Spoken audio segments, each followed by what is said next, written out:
The billionaire CEO freezes as he locks eyes with a familiar face in the crowd. His old flame, vanished years ago without a trace, stands before him. But the real shock isn't her return. But before we dive into the full story, let me know where you're watching from and what time it is. Now subscribe to the channel and let's get started. Nathan Cross was a man accustomed to living life in the fast lane. His name graced the covers of financial magazines, and his achievements were discussed in hushed, reverent tones throughout the halls of top universities. As the billionaire CEO of Cross Ventures, an investment conglomerate spanning real estate, tech innovations, and high-profile philanthropic endeavors, he was often described as a shark in the boardroom and a phantom in the tabloids. People wondered why he never seemed to date or settle down, but most chalked it up to his relentless ambition. He had everything anyone could want, or so it seemed. On the opening day of the prestigious Global Business Leaders Conference, cameras flashed incessantly. Rows upon rows of chairs were filled with executives, entrepreneurs, and analysts, each hoping to glean insights from the elite of the corporate world. Nathan, impeccably dressed in a tailored charcoal suit and a striking silver tie, was scheduled to deliver the keynote speech on global market transformations. His assistant had meticulously planned every minute of his day, from the handshake with foreign dignitaries to the signing of new partnership deals. In that carefully choreographed schedule, there was no time left for surprises, but life has a way of shattering even the most carefully crafted plans. Nathan was on his way to the VIP lounge when he first spotted her. It happened so quickly he almost missed it, a glimpse of a familiar face in the throng of exhibitors. For a moment, the crowd seemed to blur. The soft hum of conversation in the vast convention center became a distant roar, and all he could see was her. Sarah Morgan. His breath caught. It was as though an old photograph had come to life, a photograph stained by memories of a passionate summer he had never quite managed to forget. His heart hammered in his chest, a sensation he had not felt in years. He tried to convince himself he was mistaken. After all, it had been almost 5 years since they parted ways, each chasing separate dreams. She had told him then, "If you walk out that door, I won't stop you, but don't expect to come back." Yet, here she was, standing behind a booth in the far corner of the conference. The sign above read, "Morgan Health Innovations." She was adjusting a stack of brochures and smiling at passers-by who inquired about her services. Nathan stood rooted in place, ignoring the puzzled looks of the other attendees. His mind raced. Why hadn't he heard anything about her in so long? And why did seeing her here of all places make his chest tighten with what felt suspiciously like regret? His assistant tapped him lightly on the arm. "Mr. Cross, we need to move, or we'll be late for the opening panel." Nathan heard the words but couldn't muster a response. Without a second thought, he strode purposefully across the exhibit hall, leaving his assistant behind in a flustered state. Every step brought him closer to the woman who, once upon a time, had made him question what truly mattered in life. Sarah noticed him just as he reached the edge of her booth. The confident gleam in her eye dimmed momentarily, replaced by shock and then something else, perhaps hurt. Despite the swirl of questions pounding inside his head, Nathan forced a small, cordial smile. They stood there, face to face, an inexplicable tension weaving itself around them. "Sarah," he managed, voice low, I didn't know you'd be here." She hesitated, smoothing the hem of her blazer, an old nervous habit he remembered from summers past. "Nathan Cross," she said finally, with a polite nod. "I wasn't expecting you either." He noticed how she kept a professional distance, her hands steady, her posture straight as a rod. In that moment, he realized they were no longer just two people who had once cared for each other deeply. They were business professionals at a public venue, each weighed down by their respective reputations. Yet even in that public context, there was something in the air, unspoken and urgent. The memories of warm nights under starlit skies, stolen kisses on a deserted beach, and whispered dreams about a future they might share flitted through Nathan's mind. But his life had taken a sharp turn. He had left Sarah for a more important career opportunity, telling himself he was doing the right thing for both of them. The pain in her eyes that day had been seared into his conscience. Before he could grasp for words, he caught sight of a small photo arrangement pinned to the back of her booth. Several images showed Sarah with a child, maybe 3 or 4 years old, a boy with dark, curly hair and eyes the same startling gray as Nathan's. The breath left his lungs in a rush. For a moment, he believed the child in the photos had to be someone else's, or perhaps he was imagining the resemblance. But the likeness was too uncanny. He stepped forward, voice trembling despite his usual self-control. "Sarah, who is that?" he asked, gesturing to the photographs. Her composure faltered. She followed his gaze, and he saw a flood of conflicting emotions cross her face. Defiance, sadness, protectiveness, an entire kaleidoscope of feelings in just a handful of seconds. She swallowed, then drew herself up. "His name is Oliver," she whispered. "He's my son." Your son?" Nathan could hardly speak around the knot in his throat. He swallowed hard, scanning each photograph more closely. The child's nose, the shape of his chin, even the arch of his brow. All of it mirrored Nathan's own reflection. "Is he?" Sarah's hand curled around the edge of the booth, knuckles whitening as she fought back tears. "He's ours, Nathan. Yours and mine." In that instant, the air seemed to crackle with tension. A new wave of fear and questions broke over him. He'd been told by countless mentors and colleagues that he was unstoppable in any crisis. He had orchestrated billion-dollar deals, talked down aggressive shareholders, survived corporate espionage attempts. Yet, standing here, face to face with a piece of his past that he never knew existed, Nathan felt a rush of panic like never before. Their gazes locked. She was waiting for him to say something, anything. He managed to tear his focus from the photographs. "Why didn't you tell me?"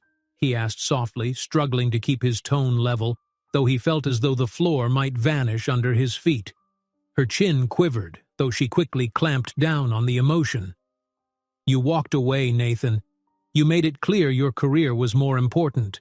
I tried to reach out, but your line went through your office. I was stonewalled. Then your assistant sent me money one day, like a payoff to keep me silent. I realized you were done. I promised myself I'd protect Oliver on my own." Nathan's head spun.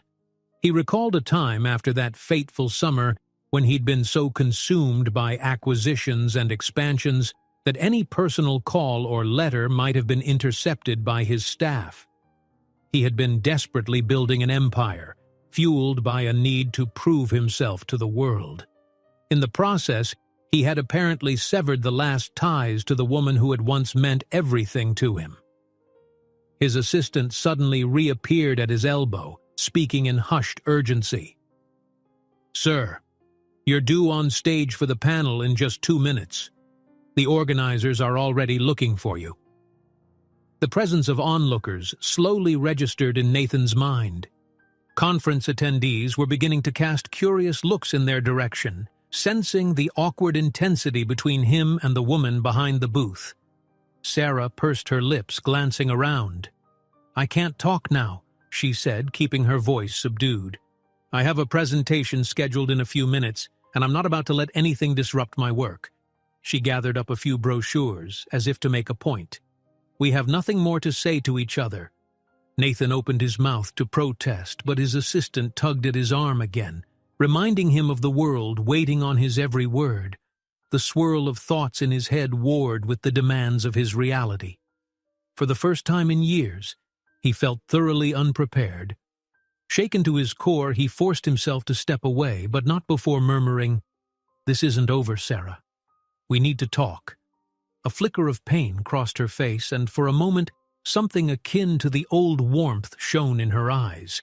She quickly masked it, turning her attention to the next interested passers-by. Nathan felt the sting of her dismissal. Heart pounding and mind racing, he turned away and rushed toward the stage where the entire business conference was eagerly awaiting his wisdom. Little did anyone know that the biggest revelation of Nathan Cross's life had just occurred, and it had nothing to do with the global market. And so, beneath the fluorescent lights and the echoing chatter of ambitious entrepreneurs, a powerful secret came into focus. Unbeknownst to all but two people in that vast convention center, the child in Sarah's photographs was Nathan's own flesh and blood. The unstoppable billionaire revered in every boardroom he entered had just stumbled upon the one thing money couldn't buy: lost time with a son he never knew he had. Would you like me to continue with section 2? Ou pro? Você disse, yes, escândalo de corrupção. Pensou por 2 centiches, section 210. Approximately 1 words. Nathan Cross's footsteps echoed through the backstage corridor of the Grand Summit Convention Center, his heart still pounding from his encounter with Sarah. This was not how his day was supposed to begin. He had intended to dazzle the press with clever insights on emerging markets, then finalize a monumental deal that would solidify his reputation among global investors. But at this moment, the prepared speech felt irrelevant, like a monologue written for some other man's life. "Sir, please, we're starting now," his assistant urged, nudging him toward the podium. Murmurs rippled across the audience. Executives in sleek suits, journalists tapping eagerly on their tablets, and rows of young entrepreneurs hoping to absorb every syllable. Normally, Nathan thrived on this kind of high-stakes environment. Words flowed from him like a precisely choreographed dance, confident, persuasive, always in control. But now, as he took the stage, he could still see the pain in Sarah's eyes and the little boy in that photo. The memory clung to him, refusing to let go. Clearing his throat, he began. "Ladies and gentlemen, distinguished colleagues, it's an honor to speak before you today." His voice resonated through the large ballroom. His posture remained impeccable, and to onlookers he exuded the same powerful presence they'd come to expect from the man who built Cross Ventures from the ground up. But inside, he was unraveling. He heard his own voice deliver the carefully crafted remarks about technology and emerging economies, about synergy and the future of global ventures. Yet his mind drifted to unanswered questions. Did Sarah struggle on her own all this time? Did she ever try to reach him personally, only to be blocked? Most important, what kind of father was he, if he had missed his son's entire early childhood? After the keynote concluded, the applause was thunderous. Despite his distraction, he had performed admirably. Cameras flashed, and several high-profile executives rushed forward to congratulate him.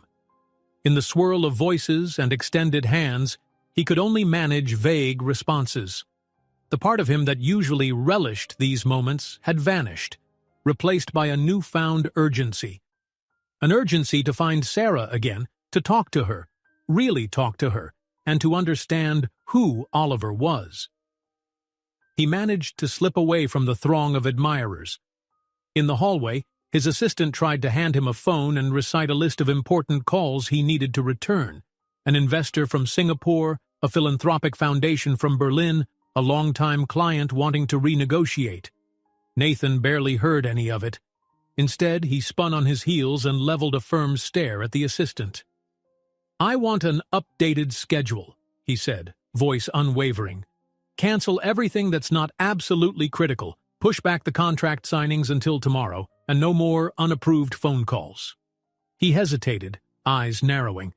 "And one more thing. Did you intercept any personal mail or calls from a Sarah Morgan over the last few years?" His assistant looked startled, stammering a quick denial, eyes darting away in confusion. Nathan wasn't sure if the man was guilty of anything or simply overwhelmed by the question. Without another word, Nathan turned and headed toward the expo floor, determined to locate Sarah's booth again. He felt sure that if he could just see her, Perhaps they could slip away to a corner, away from the prying eyes of the conference, and talk about the child she had named Oliver. But at Morgan Health Innovations, he discovered only an empty table. A sign that read, "Back in 15 minutes," was taped to the front, along with her company logo. He stood there for a moment, feeling uncharacteristically at a loss. Glancing around, he noticed a young representative from a neighboring startup who was adjusting her own booth's display. "Excuse me," Nathan said quietly. "Do you know where Sarah Morgan went?" The representative recognized him instantly. Most people here did, but he usually pretended not to notice. Nervously tucking a strand of hair behind her ear, she spoke quickly. She said she had a private meeting scheduled with some potential partners. "Should be back soon, I think." Nathan thanked her and found himself pacing the row of booths, trying to gather his thoughts. The faint hum of conversation and the clatter of demonstration gadgets felt oppressive in his heightened state of mind. He recalled a time when Sarah used to be so open, always honest about her dreams of starting a healthcare firm that would innovate for underserved communities. And she had done it. She'd launched Morgan Health Innovations apparently on her own. He wondered how she managed the stress of building a company while also raising a child, especially one she had to hide from him. Or at least, that's how it felt in his swirling confusion. Maybe she hadn't wanted to hide the child. Perhaps she just had no way to tell him. Finally, he spotted Sarah returning, briefcase in one hand and a folder of papers in the other. Her posture was stiff, lips pressed together as though bracing herself for a confrontation. As she neared her booth, he stepped forward. Their eyes locked. "You're back," he began, uncertain. She exhaled slowly, glancing around. "Yes, I had a quick meeting." He lowered his voice. "We need to talk, Sarah. About everything." She hesitated. A mixture of anger and resignation flared in her eyes. "I have a schedule to keep, Nathan, just like you do. I'm presenting in 10 minutes.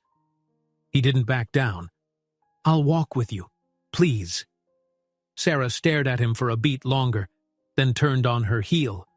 She strode briskly through the rows of booths without waiting for him to catch up, leaving him no choice but to follow.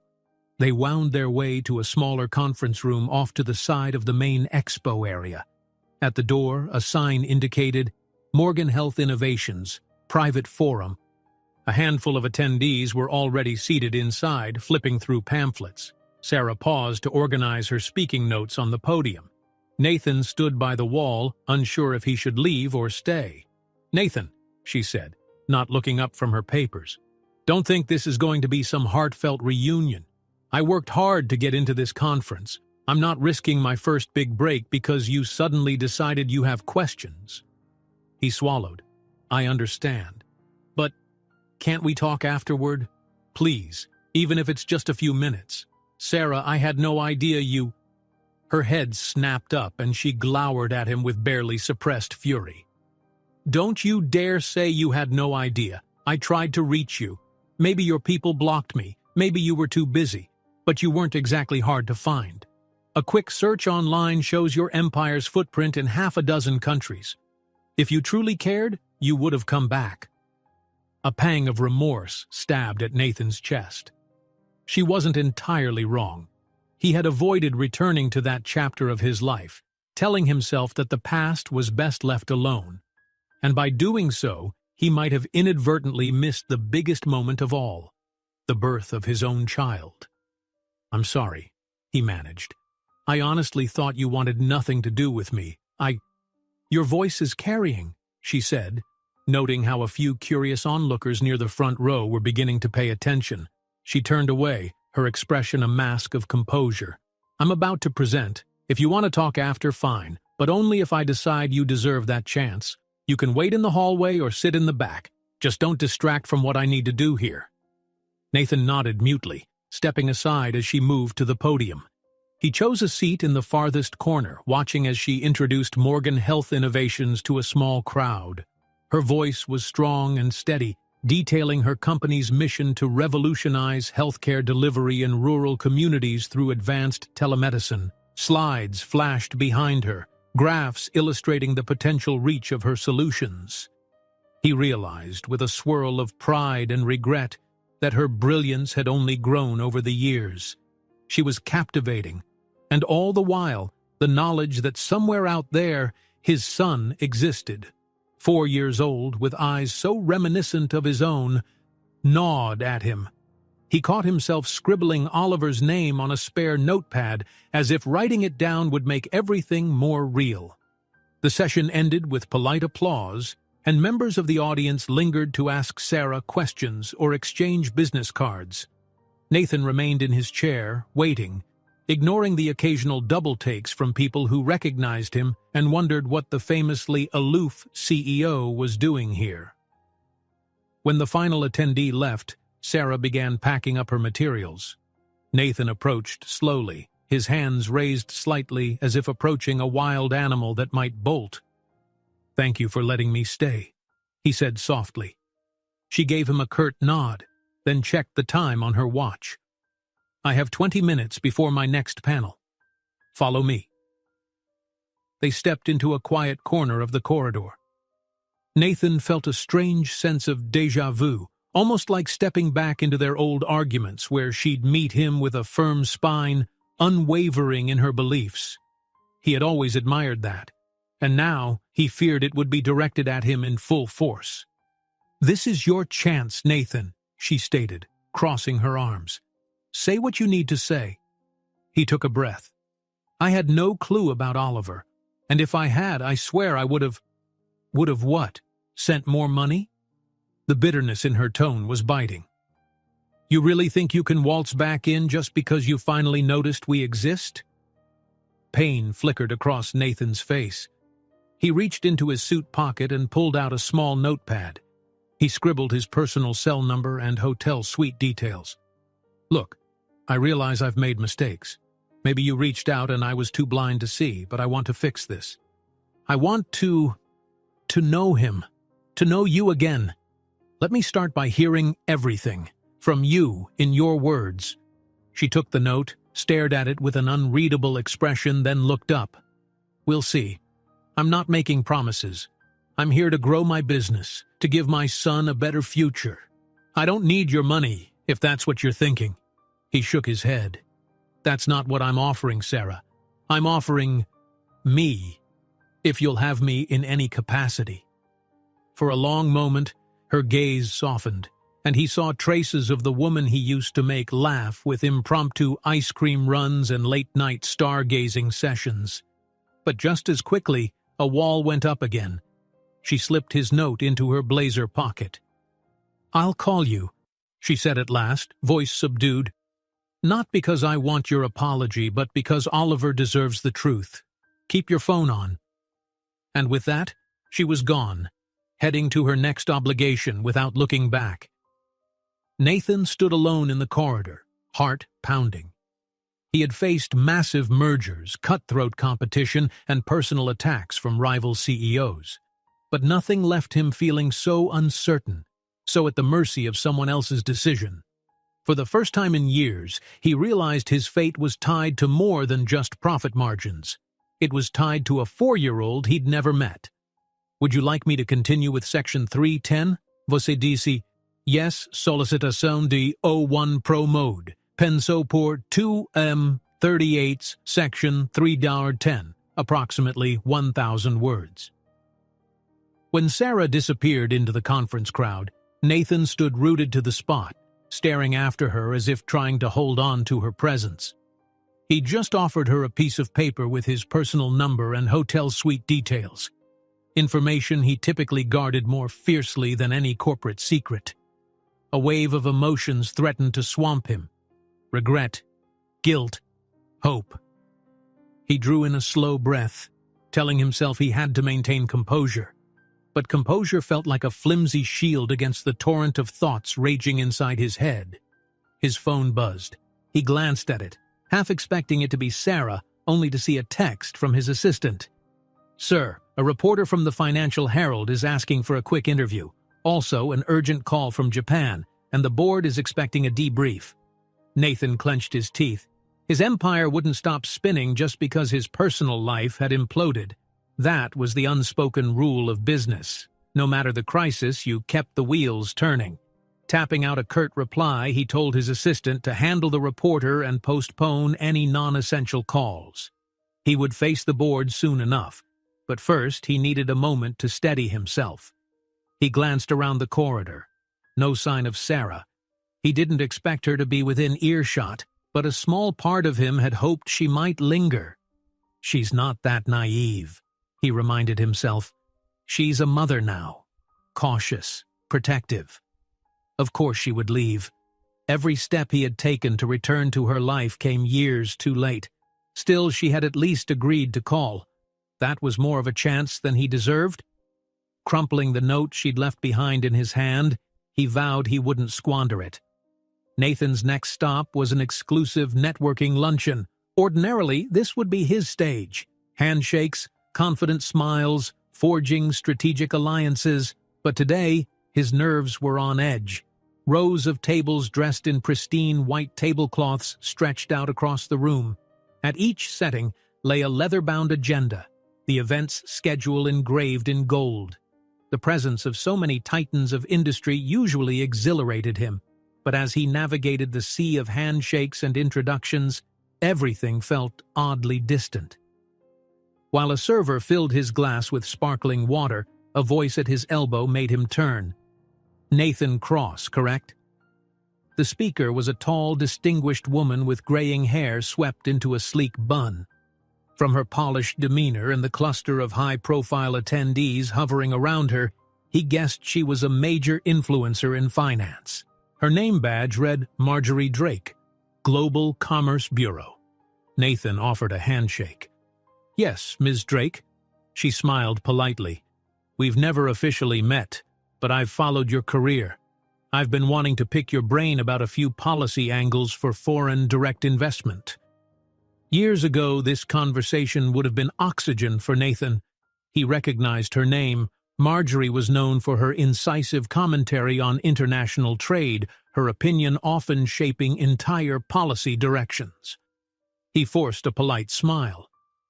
"I'd be honored, Ms. Drake." "Marvelous." She gestured for him to sit at one of the round tables off to the side. A hush of anticipation fell over the others who followed. Clearly they were hoping to glean insights from a conversation between two heavyweights of finance. Nathan settled into a chair, mentally summoning his best executive self. "Don't let them see you're distracted," he told himself. "So what aspects of foreign direct investment interest you?"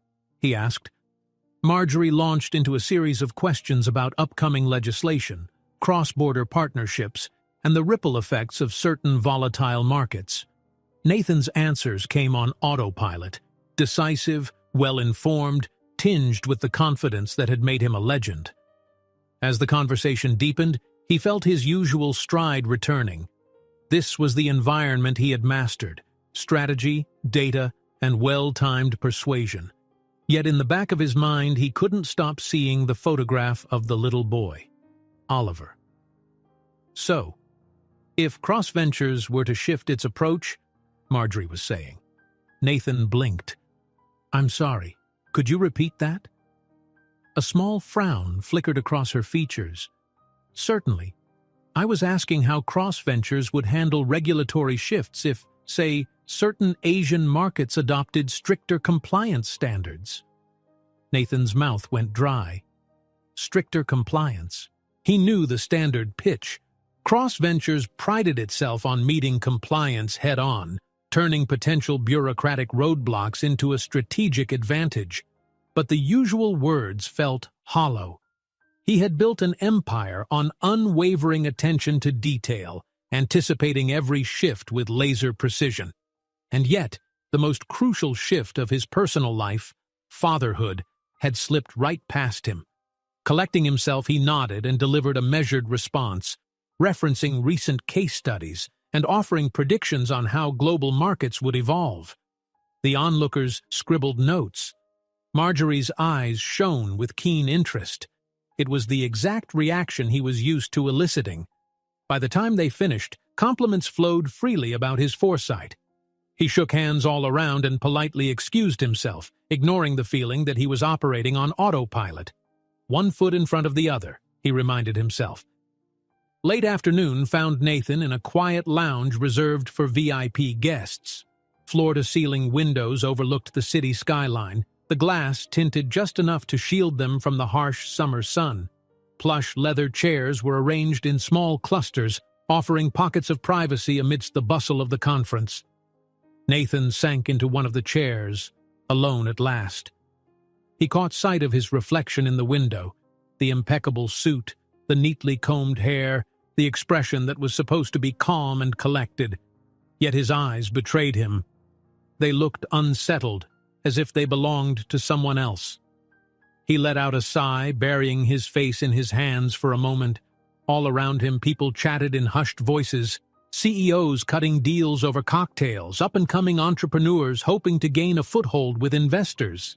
He overheard snippets of conversations about venture capital deals, expansions, and the next big tech breakthroughs. Normally, he would have joined in, gleaned potential leads, formed new alliances, but a pressing thought churned in his mind. Will Sarah really call? When? And will I even know what to say if she does? He tapped his phone screen out of habit, checking for notifications. Nothing from Sarah. The sense of dread he'd been carrying all day threatened to intensify. What if she decides I'm not worth the trouble? He thought grimly. I'd deserve that, wouldn't I? Mr. Cross? A soft voice jolted him from his worries. He looked up to see a young woman wearing the conference's staff badge. Your presence is requested at the meeting room A in 5 minutes. The board members from the East Coast are waiting. He sighed, nodding. Duty calls? Again. Thank you, he said, standing up. He straightened his tie, slid his phone into his pocket, and steeled himself for the next wave of obligations. Meeting room A was plush, with modern decor designed to impress. A polished hardwood table dominated the center, ringed by 12 executive-style chairs. 6 of them were already occupied by major shareholders, stern-faced individuals who had collectively financed some of CrossVenture's biggest expansions. They were the kind of people who rarely took no for an answer. Nathan, one of them greeted as he entered, we've been hoping to catch you before tomorrow's sessions. It was Gerald Price, an old investor who had been with him since the early days. His tone wavered between warmth and the usual commanding edge.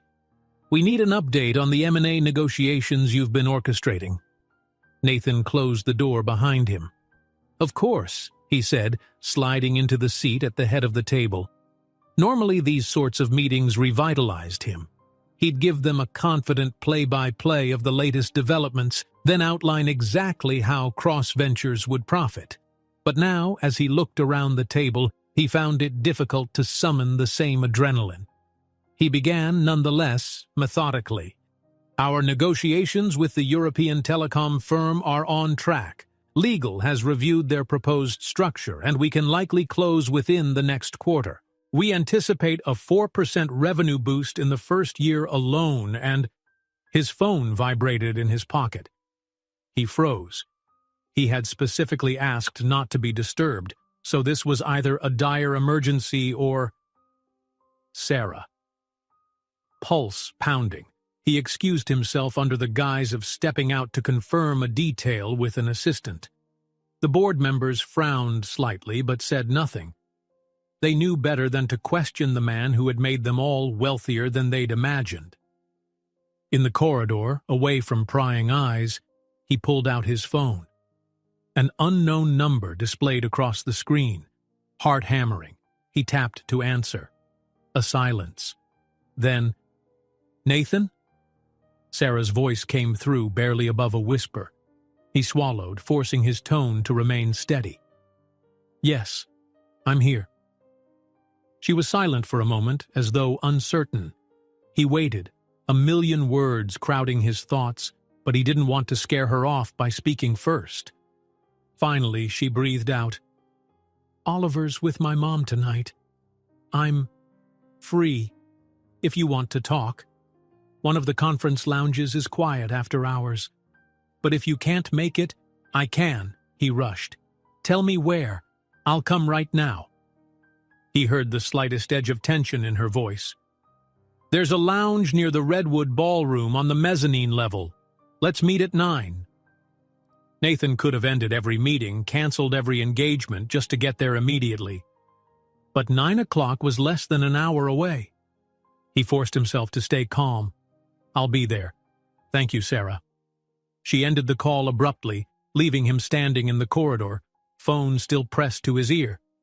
For a split second, relief coursed through him, followed by anxiety. This is it, he thought, the first real conversation since I walked away, and I'm about to find out exactly how deep this wound goes. He sucked in a breath, trying to clear his head. The board meeting was still in progress, and he had responsibilities. But all that seemed trivial compared to the idea of finally hearing Sarah's story and learning about his son firsthand. Nathan re-entered the conference room, apologizing for the interruption, and resumed the discussion with the board. For once, he rushed through the highlights, skipping the usual flourish. He could sense their dissatisfaction, but none of them pressed him too hard. Cross Ventures was in a powerful position, and after all, the greatest results always flowed from the brilliant, if occasionally mercurial, mind of Nathan Cross. In the back of his thoughts, an invisible clock ticked toward 9 o'clock. Every passing second felt like an eternity. He wrapped up as quickly as decorum allowed, promising a detailed briefing the next day. The board exchanged puzzled glances, but no one objected. By the time he finished, the clock read 8:42 p.m. He practically sprinted from the room, not caring if it seemed uncharacteristic. He navigated the long hallways, bypassing a throng of conference attendees who hoped to engage him in more shop talk. Usually, he would have indulged them with at least a cursory greeting. Tonight, he had only one priority. Up on the mezzanine level, the Redwood Ballroom's doors stood open, revealing a half-lit space where a catering crew packed away linens and glassware. Nearby, an adjacent lounge area sat deserted, except for a few plush chairs and low coffee tables. A discreet row of potted plants offered partial privacy. This must have been the place Sarah had mentioned. It was 8:55 p.m. He settled into a seat, checked his phone obsessively. No new messages. The minutes crawled. When the clock reached 9:01, a pang of fear flared within him. What if Sarah changed her mind? What if she... Then he heard the click of heels on the polished floor. Turning, he saw her approaching. She still wore the tailored blazer and skirt from her earlier panel, but now she looked more vulnerable, somehow smaller, without the professional posture she'd held in front of an audience. Her expression was guarded, her eyes flicking around the room as if to confirm they were alone. Nathan stood, awkwardly smoothing his suit jacket. His heart thundered. Sarah. She offered no greeting, only a terse nod as she slipped into the chair opposite him. There was a tension in the air, thick enough to cut with a knife. The overhead light cast a gentle glow on her features, highlighting the slight tremor in her hands as she clasped them together in her lap. Nathan took in every detail, from the faint dark circles under her eyes to the way she kept her posture stiff as if bracing herself. They were alone at last, away from the demands of a world that expected everything from him. Now the only thing that mattered was whether Sarah believed anything he said. He exhaled shakily, choosing his words with care. Thank you for coming. She nodded once, not letting her expression soften. You said you wanted to know everything. Here's your chance, Nathan. Ask. And so, with the ghostly hush of the dimly lit lounge around them, Nathan prepared to learn about the 4 years he had missed, and whether it was too late to become the father Oliver deserved. Would you like me to continue with section 4-10? Você disse, yes, Revelations pensou por 153's section 4-10, approximately 1,000 words. Nathan could hear his heart pounding in his ears as he sat across from Sarah in the quiet mezzanine lounge. Outside, the conference continued in its glittering chaos. But here, time seemed to slow. The faint scent of fresh polish lingered in the air, and the soft overhead lights bathed them in a subdued glow. It struck him that despite all his power and resources, he had never felt more vulnerable than in this moment. Sarah laced her fingers together, resting them on her lap. From the tension in her shoulders, he could see she was bracing herself. This was no ordinary conversation for either of them. He cleared his throat, uncertain how to begin without sounding trite or defensive. His carefully rehearsed lines, if he had any, were nowhere to be found. "Thank you," he repeated quietly, "for agreeing to talk." She lifted her gaze, eyes guarded. "I'm only doing this for Oliver," she said. "He's old enough to ask questions, and I can't keep giving him half answers forever." The mention of Oliver made Nathan's chest tighten. He wanted to ask 1,000 questions about Oliver's favorite color, his favorite toys, the words he spoke first, what made him laugh. But the enormity of it all forced him to be systematic, methodical, just as he would be in a business negotiation. He leaned forward, elbows braced on his knees. "Tell me how it happened," he said softly. "I know I left, and I deeply regret the way I left. But help me understand what came after that." She sat up, folding her arms as though to preserve some barrier between them. "You walked out 5 years ago," she began. "You said your career was calling, and you had no time for distractions. My phone calls went unanswered. My letters came back unopened. And after a few months, I found out I was pregnant." Nathan's stomach churned with guilt. "Did you try to let me know?" Her laugh was short and hollow. "I tried everything I could without humiliating myself further. Calls, messages, even an email to your old personal account. Your assistant, whoever it was back then, always responded with the same line, that personal matters needed to go through the legal or PR departments.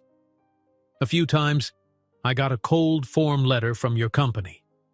After that, I realized I was talking to a brick wall." Nathan's face paled. He remembered that period of his life, expansions into Asia, back-to-back deals, sealed boardrooms. He had delegated personal communications to staff who were trained to keep distractions away from him. He winced, recalling the instructions he'd once given. No personal calls unless it's an emergency. At the time, he never imagined he would miss something of such profound importance. "I had no idea," he whispered. "I swear." She took a steadying breath, as if fighting to keep her voice level. "Even if you had known, what difference would it have made? You were building an empire, Nathan. Meanwhile, I was alone, scared, and facing a decision about bringing a child into the world. I chose to have Oliver, and every day since I've fought to give him the best I could manage." A pang of helplessness flared inside him. He reached out, hesitant, as though wanting to place a hand over hers, but she withdrew, her posture rigid. She still didn't trust him. How could she? "And your family? Friends?" he asked. "Were you able to get support from them?" She nodded, glancing down. "My mother was a rock, especially in those early months. She moved in with me for a while, helped out when I was trying to launch Morgan Health Innovations. I juggled an infant and a startup simultaneously." A dry laugh escaped her lips. "Not exactly how I pictured my future." Nathan's admiration flickered. It was impossible not to respect her determination. "You must have done an amazing job. I've seen your booth, read some of your materials. Your company seems to be doing impactful work." Sarah's eyes flicked up at him, their intensity unwavering. "I didn't do it for your praise. I did it because I want Oliver to have a world worth living in. Besides, I poured my heartbreak and frustration into creating something meaningful. It was better than sitting around feeling sorry for myself." Silence stretched between them. Nathan drew in a measured breath. "I understand. Look, I can't change the past, no matter how much I want to. But I'm here now, willing to do whatever it takes to be a part of Oliver's life. That is, if you'll allow it." Her lips pressed thin. She studied him, searching his face for sincerity. What exactly do you mean by be a part of his life? You can't just show up on weekends or sign a few checks and call yourself his father. A surge of emotion welled up in him. I don't want to sign checks, he said earnestly. That's not it. I want to know him, spend time with him, teach him, learn from him. I'm not promising I'll be perfect, but I promise I won't run away again. Sarah's brow furrowed. Do you even know how to make space for that? Your entire existence is consumed by cross-ventures. You hop countries, strike deals, appear in the media. Where does a 4-year-old fit into that schedule? The question lingered, and Nathan felt the weight of it. He couldn't deny his life was chaotic, fueled by near-constant demands.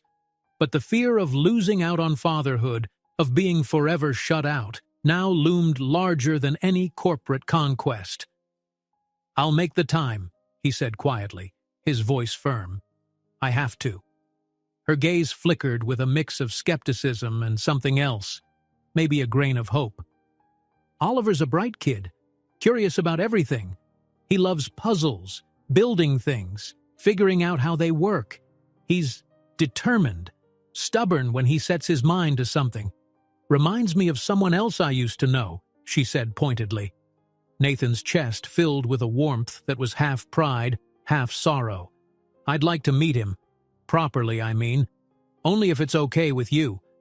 She swallowed, her expression guarded. I need to think about the best way to handle that. He knows you exist, but I never told him you'd be suddenly showing up. I need to prepare him. A flicker of relief coursed through Nathan. Of course. Whatever you think is best. And if he wants to meet me, He paused, voice cracking with emotion. I'll do everything I can to earn his trust. Sarah closed her eyes for a moment. Talking about Oliver, this openly brought up a swirl of memories and regrets that clearly pained her. Still, she faced him again, shoulders squared. Okay, she said softly. But don't you dare break his heart. If you come in and out of his life, like some fleeting business interest, I'll make sure you regret it. Nathan didn't flinch at the warning. He deserved every bit of her protective rage. I promise I'm not going anywhere, he said, trying to summon that same steadfast conviction he used in his best negotiations. Only this time it wasn't about profits. It was about love, something far more fragile. I'll stay, whatever it takes. For the first time that night, Sarah's features softened, just enough for him to see. The lines of tension around her mouth eased, and her eyes glistened with conflicting emotions. She reached into her purse and pulled out a small photograph. Carefully, she placed it on the table between them. Nathan leaned in to see, breath catching. The photo showed Oliver on a swing, mouth open in a wide grin, eyes bright as though he had just laughed at something delightfully silly. He had a mop of wavy hair that mirrored Sarah's texture, yet the tilt of his smile was undeniably reminiscent of Nathan's. He has your laugh, Sarah murmured, looking at the picture. Believe me, it's uncanny sometimes. Nathan's throat felt tight. He gently touched the corner of the photo with his fingertips as if it were a priceless artifact. He's perfect, he breathed. The words slipped out without him even realizing. Sarah watched him closely, then averted her gaze. I kept telling myself I could do this alone, she said. But every time Oliver asked, "Where's my dad?" I felt that sting. I tried not to fill his head with anger. I just said you were far away, busy with important work. I tried to be honest without letting my bitterness consume me. He nodded, tears threatening to well behind his eyes. For a moment he thought about how different life could have been if he'd stayed, or at least kept a line of communication open. He wondered if he'd ever forgive himself. Thank you for not turning him against me, he said quietly. She sighed. I did what I thought was right. Maybe now he can have a father. But be warned, he's going to have questions and you need to be ready to answer them. I will, Nathan said. Whatever he wants to know, I'll be honest. They sat in silence for a few breaths, the magnitude of what they'd just agreed settling around them.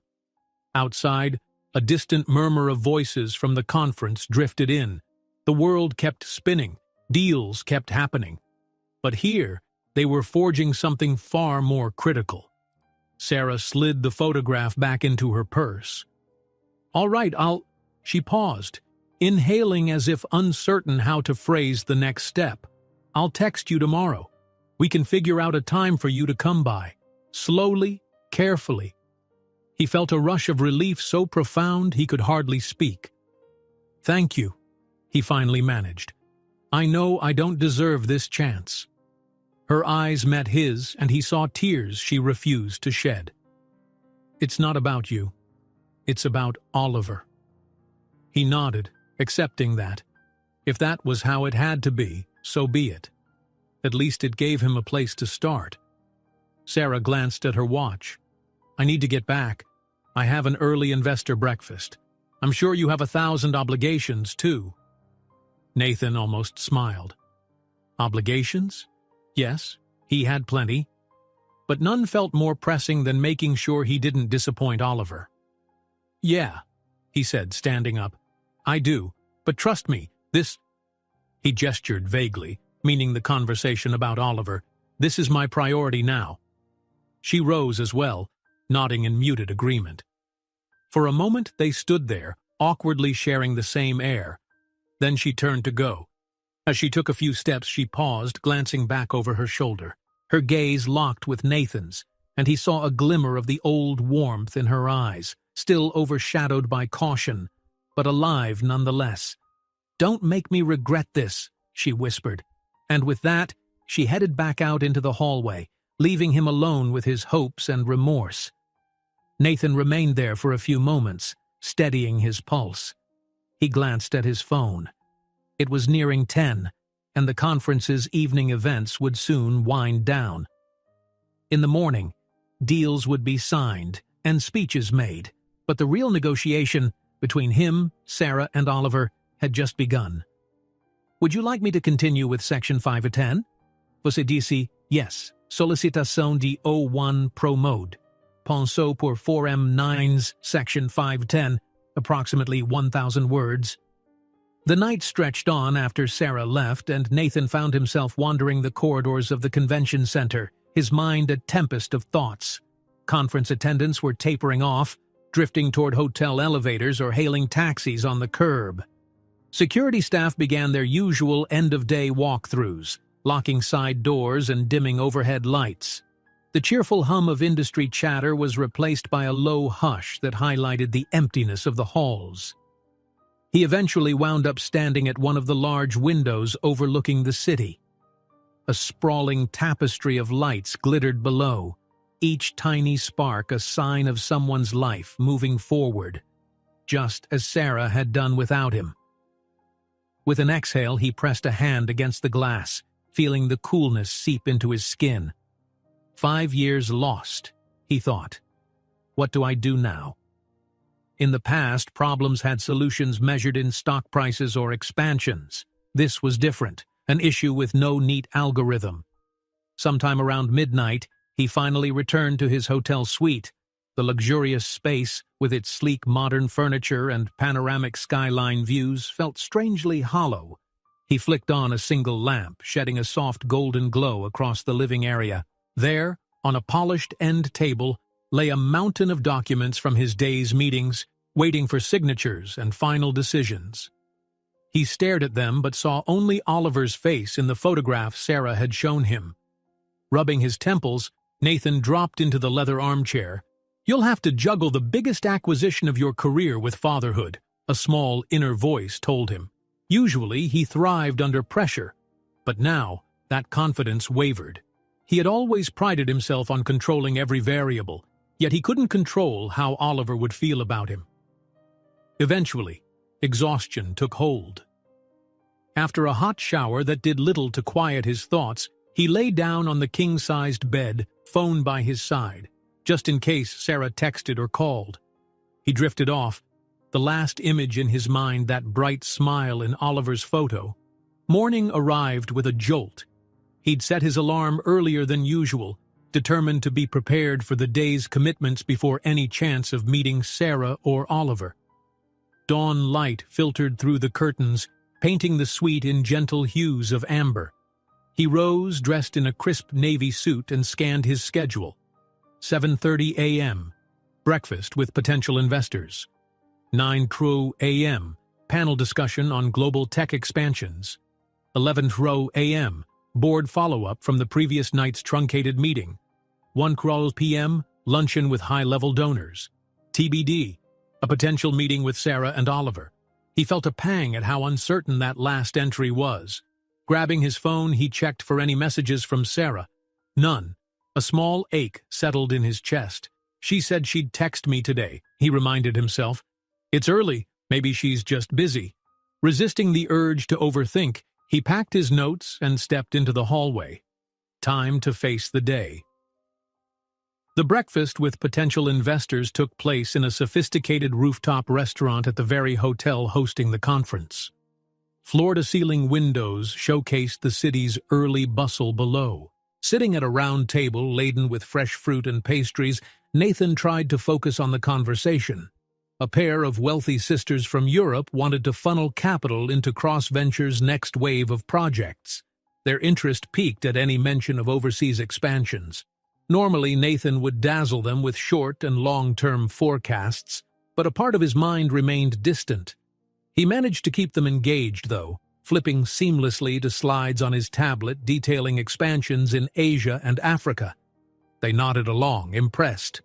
Yet every now and then he'd pause mid-sentence, scanning the phone he'd placed face-up on the table's edge. No notifications. Tamping down his rising anxiety, he forced a cordial smile and continued. When the conversation wrapped, both sisters beamed at him, promising a formal investment offer soon. He shook their hands, relieved that at least on the business front, he was still on track.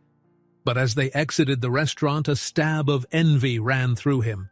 The sisters teased each other, talked about their close-knit family. Family.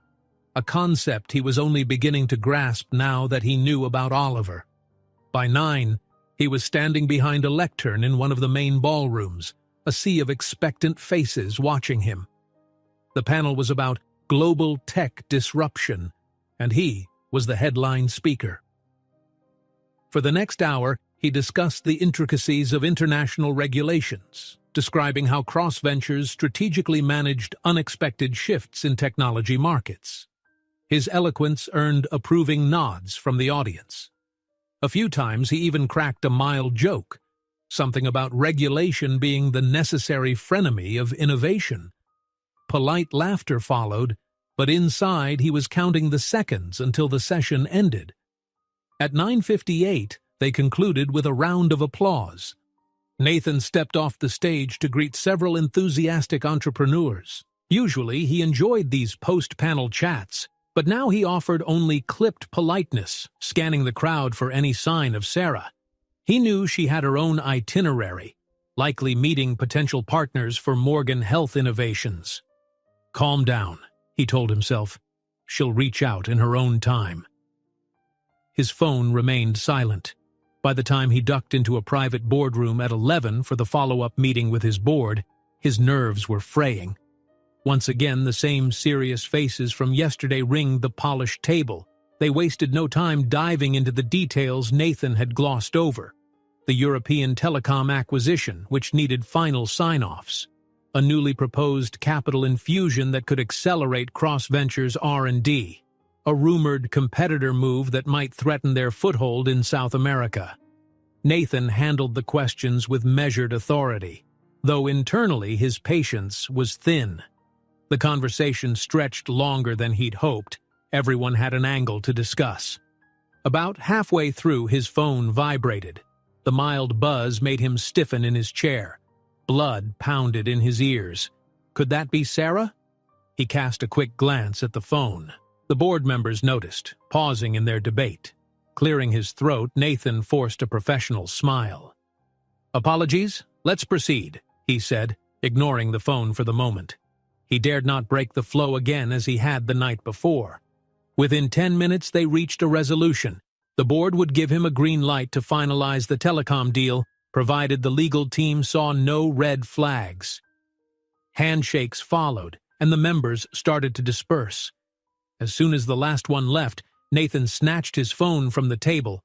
A single text glowed on the screen from an unknown number. His heart nearly stopped. Quickly, he unlocked it. "Hi, Nathan. I'll be free around 3 p.m. after my final panel. Oliver's with me at the conference daycare center. Maybe we could meet briefly?" He read it twice, relief washing over him. She hadn't changed her mind. He typed back quickly, "Yes, please. Just tell me where. I'm free whenever you are." Her reply came moments later. "Let's meet in the third-floor atrium lounge at 3:15. Oliver usually has a small snack around that time." He stared at the words, nearly disbelieving. "I'm going to see my son." Tucking the phone in his pocket, he exhaled. The feeling of anxious tension eased, replaced by a swirl of anticipation. At 3:15, he would take a step into the unknown territory of fatherhood. The rest of the day's obligations suddenly felt trivial by comparison.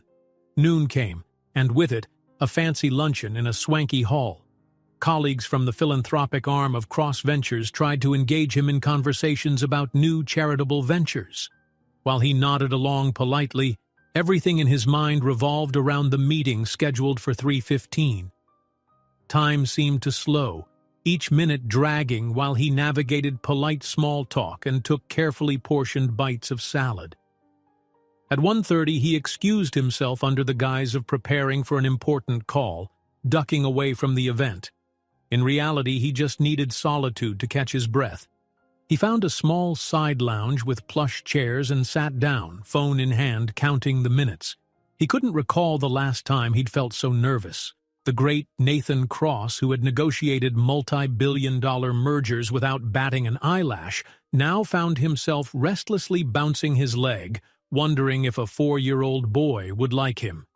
He considered reaching out to his assistant to reschedule everything that afternoon, but then decided against it.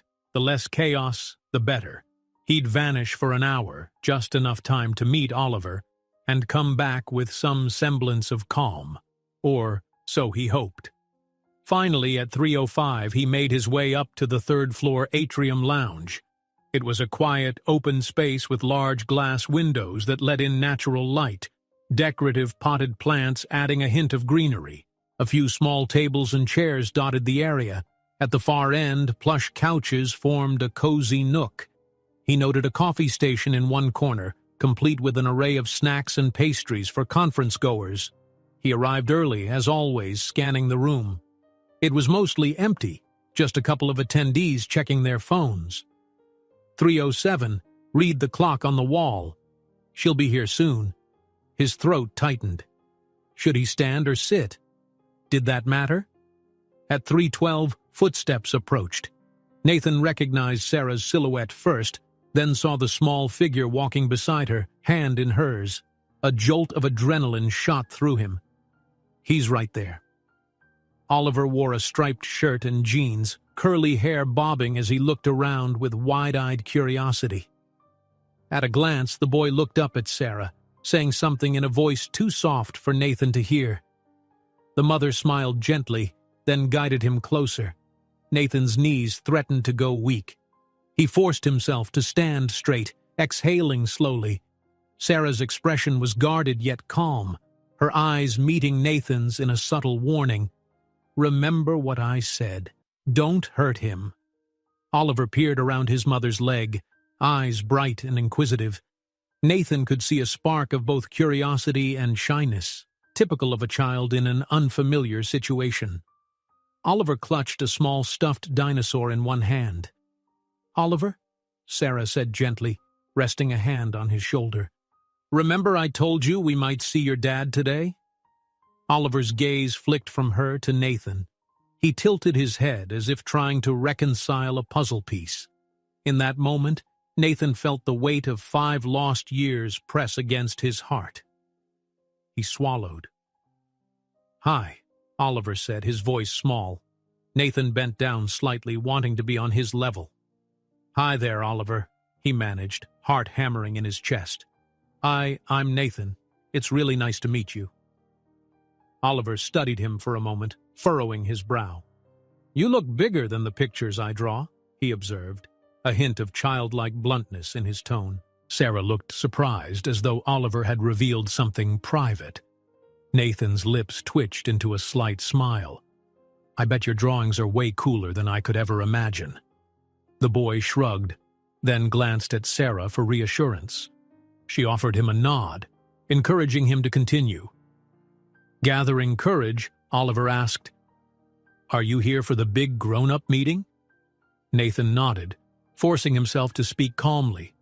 Yes, there's a conference happening, but the most important reason I'm here is to see you. Oliver's wide eyes sparkled with a hint of pride. He gripped the dinosaur tighter. Mom says you help run big companies. That must be fun. Do you build things? Nathan realized that even describing his job to a 4-year-old felt like uncharted territory. I don't build things with my hands, he admitted, but I help create projects. I work with lots of people who build amazing stuff. Oliver nodded thoughtfully, accepting that explanation with an air of seriousness. I like building stuff, he said. I made a tower in the daycare this morning. Sarah exhaled softly, shooting Nathan a sideways glance that said, You're doing okay. He drew a breath, the tension in his chest easing slightly. He was overwhelmed by the mere fact that Oliver was chatting with him, still shy but curious and unafraid. Well, maybe you can show me sometime, Nathan offered, voice gentle. Oliver glanced down at the dinosaur and nodded. Maybe. Mom said we could have a snack, right? Sarah guided them to a small table near the coffee station. Nathan followed, feeling like he was stumbling through a fragile dream. They settled into chairs, Oliver perched between them, looking from one adult to the other, as if noticing the tension he couldn't fully understand. Sarah handed Oliver a juice box and some crackers. Nathan's gaze flicked between them, waves of regret and a glimmer of happiness colliding inside him. This is what I missed, he thought. Snack time, little conversations. Do you have a dinosaur? Oliver asked suddenly, tilting his head at Nathan. Nathan blinked. A dinosaur, not with me, he said. But I could definitely get one. Or, well, maybe we could pick one out together. Sarah shot him a look that was partly exasperation, partly amusement. Clearly, Oliver had a fascination with dinosaurs. He has an entire collection, she explained to Nathan, each with its own name and story. Oliver nodded fiercely, sipping juice. Yeah, Mom's favorite is T-Rex, but I like Triceratops. Nathan swallowed a lump in his throat, forcing a tender smile. Triceratops is cool. 3 horns, right? Oliver beamed. You do know dinosaurs. The small moment of connection made Nathan's heart flutter. Across the table, Sarah's gaze softened just a fraction. They were a curious trio, an almost family that was both familiar and brand new. Oliver then returned his focus to his snack, munching away. Nathan, uncertain how to continue, fiddled with his shirt cuff. He sneaked a glance at Sarah, who gave him an almost imperceptible nod, acknowledging the significance of this moment. In the hush of the atrium lounge, the world outside seemed to fade. For Nathan, time slowed to the beat of a child's curiosity and the quiet acceptance in Sarah's eyes. Even if it was only for a few short minutes, they felt like the start of a profound and delicate journey, one that would demand patience, honesty, and a commitment stronger than any corporate deal he'd ever made. Would you like me to continue with Section 610? Você disse, yes, solicitação de O1 Pro Mode. Pensou por 3 Mem 37 Section 610, approximately 1,000 words. The atrium's glass ceiling bathed the trio in natural light, lending a soft glow to the moment. At the small table, Nathan tried to ignore his racing heart as he watched Oliver finish his juice, carefully crushing the empty box. A part of him marveled at the small, everyday gestures he'd never witnessed before. The simplest things, a child's snack, a question about dinosaurs, felt momentous. I gotta throw this away, Oliver announced, holding up the empty juice box. Sarah reached to take it from him, but Nathan beat her to it. "I can toss it for you," he offered, eager to help in any way. He stood and found a nearby trash bin. As he returned, Oliver was softly humming some childish tune under his breath, and Sarah watched him with a protective fondness that made Nathan's chest ache. "Oliver," Sarah said gently, "we have to leave soon. I need to get ready for my next panel, and you have daycare activities, remember?" Oliver nodded, though he cast a curious glance at Nathan. "Will he come too?" She hesitated, her gaze flicking to Nathan. "He's busy with his own meetings," she said slowly. "But maybe we can arrange another time." Nathan cleared his throat, determined not to overstep. "You have your day planned, I understand. I'd love to see you again if that's okay with both of you." He tried to keep his voice casual, but the eagerness slipped through. Oliver's face lit up. "Mom, can we show him the big science place you said we might visit tomorrow? With all the stuff about planet Earth?" Nathan glanced at Sarah, heart quickening. "He's inviting me. He actually wants me around." But Sarah raised an eyebrow. "We were thinking about going to the Science Museum after the conference ends," she explained, addressing Nathan. "Oliver's been asking for weeks. I suppose it wouldn't hurt if you joined." Nathan's pulse thrummed with relief. "I'd love to, but only if you're sure." Sarah took a moment, studying Oliver's expectant expression. "All right," she said at last, though her tone carried a note of caution. "We'll figure out the details later. Let's just take this one step at a time." Oliver let out a small cheer, bouncing in his seat. Nathan couldn't help but smile, his worries briefly melting away under the child's enthusiasm.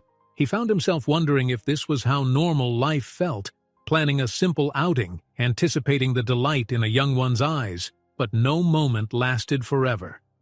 As Oliver fidgeted, Sarah glanced at her watch.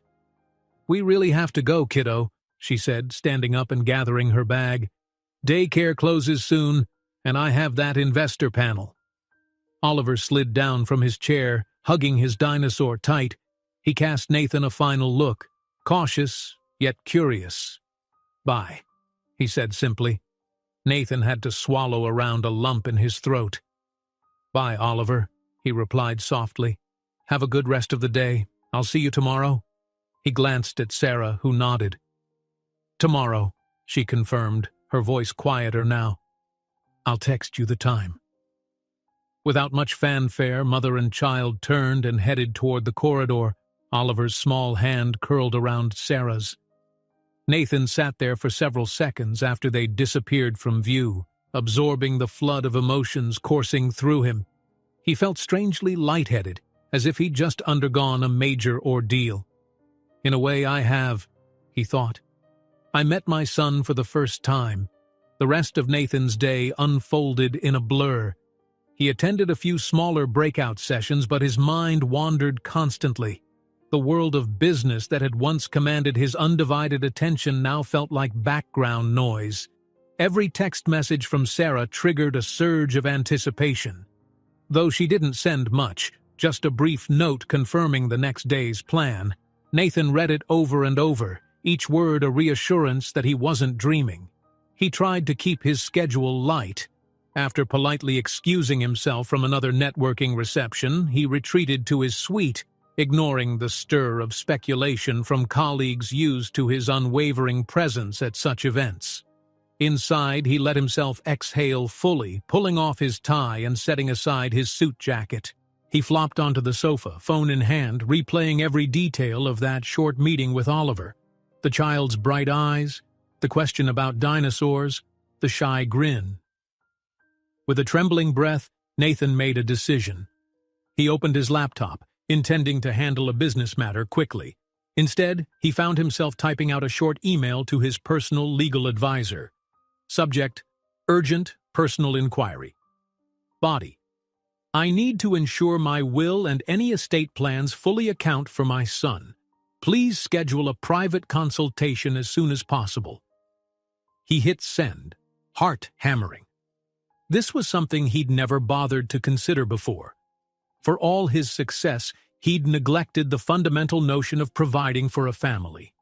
The very idea that Oliver might need official acknowledgement, protection, or financial security in the worst-case scenario weighed heavily. I've missed too much already. At least I can do this part right.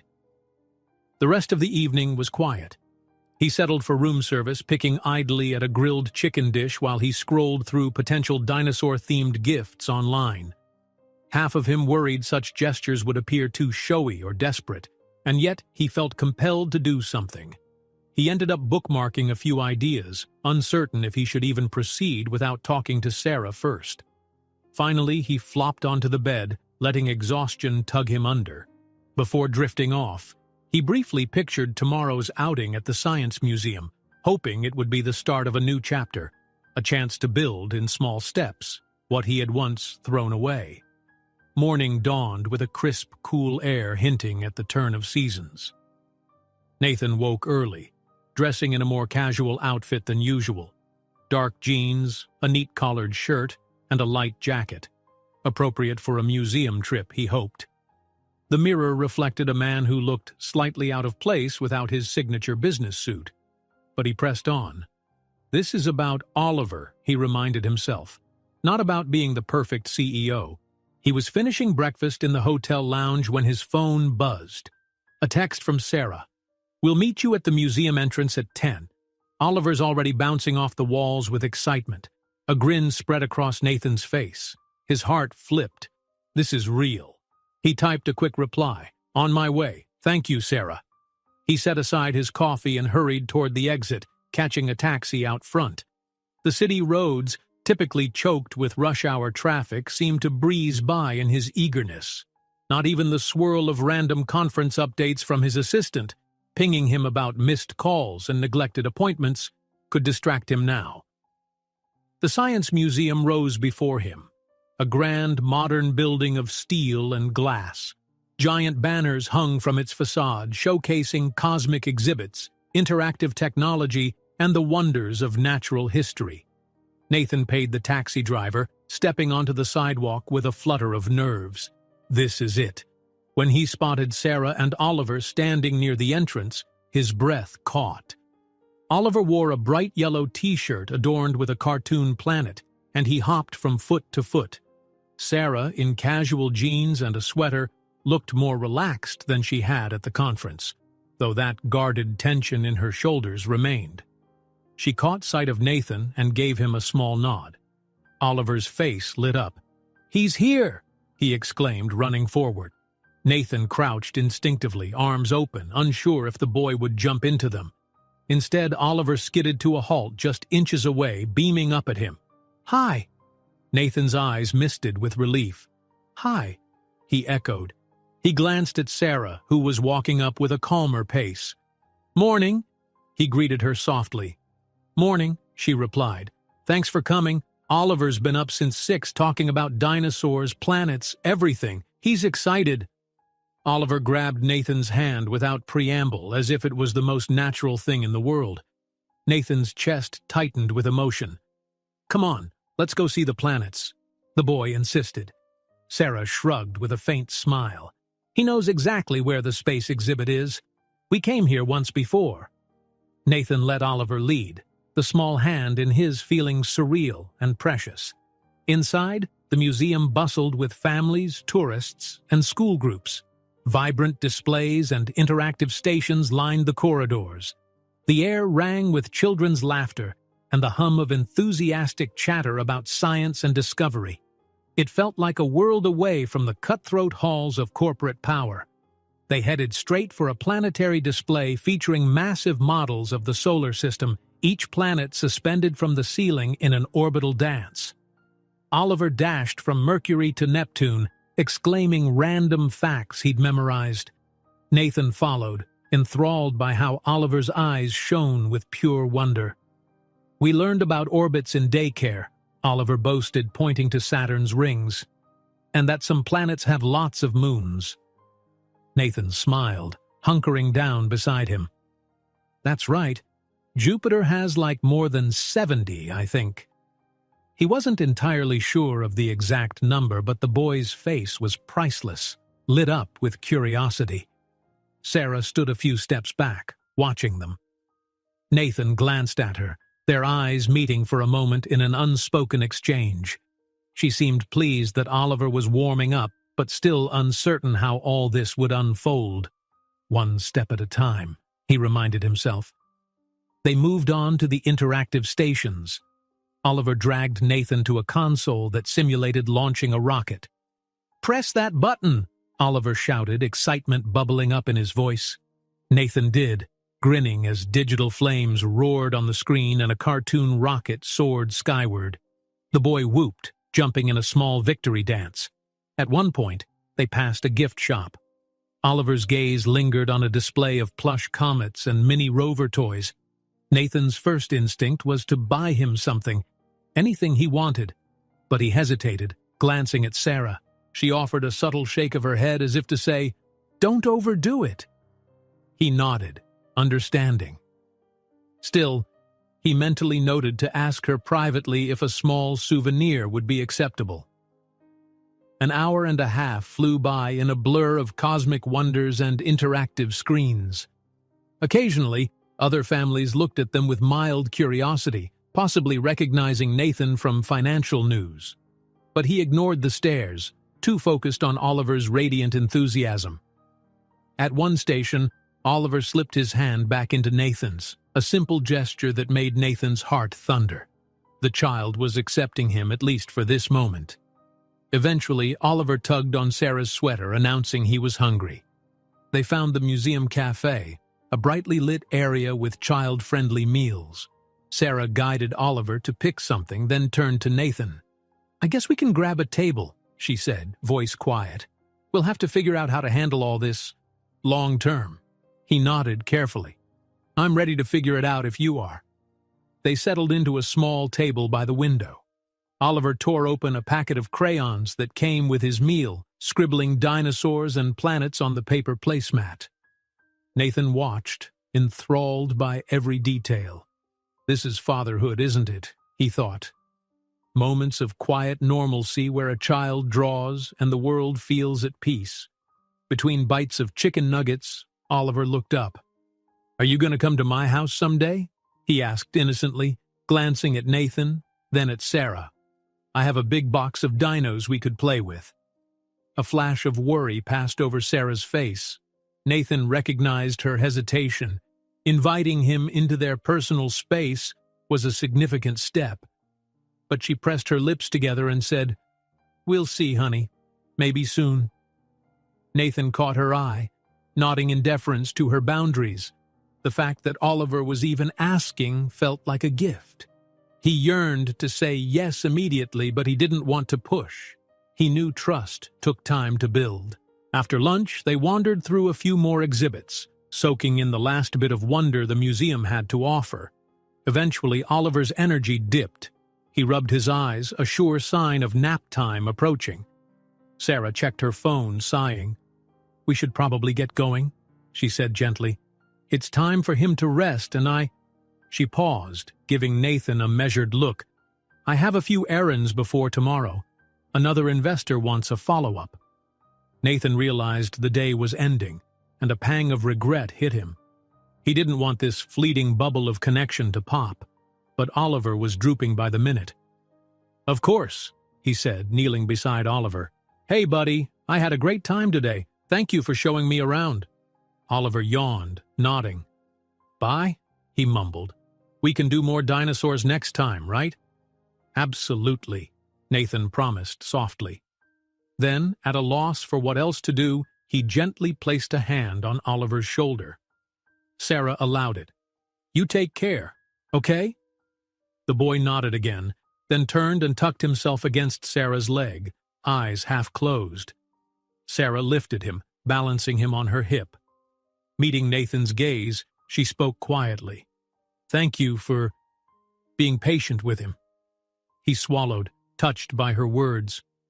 "I'm grateful you gave me the chance." They exchanged phone numbers once more, reaffirming the open line of communication. Then Sarah walked away, Oliver's head resting on her shoulder. Nathan watched them disappear into the flow of families near the entrance, fighting the urge to call after them. The museum lights shone overhead, but he felt a subtle ache in his chest. This was the first real day he'd spent with his child. Don't let it be the last, he thought fiercely. With a lingering glance at the exhibit that had brought them together, Nathan left the building. Outside, a crisp breeze greeted him. He pulled out his phone, ignoring the barrage of corporate notifications, the missed calls from business associates. Instead, he typed a quick message to Sarah. "Thanks again for today. If Oliver needs anything, anytime, please let me know. I'm here." He hit send, exhaling as if he'd taken another step forward on an uncharted path. One day at a time, he reminded himself, and for once in his life, that felt like enough. "Would you like me to continue with section 710? Você disse, yes, solicitação de O1 Promode. Terminou de refletir. Section 710, approximately 1,000 words. Nathan's steps echoed through the lobby of his luxury hotel, his mind still replaying the morning's visit to the Science Museum. Every moment with Oliver, the excitement in the planetarium, the way the boy had grasped his hand, lingered like an aftertaste of something unexpectedly sweet. He slipped into the elevator and pressed the button for his suite, ignoring the curious glances from other guests. His phone buzzed in his pocket, but he waited until he was alone in the elevator to check. A text from Sarah. "Oliver conked out almost as soon as we got home. He had a blast. Thanks for being patient with him, and with me. We'll talk soon." Nathan's lips curved into a small, grateful smile. The mere fact she was reaching out so openly felt like a triumph. He tapped a reply, short and warm, then tucked the phone away.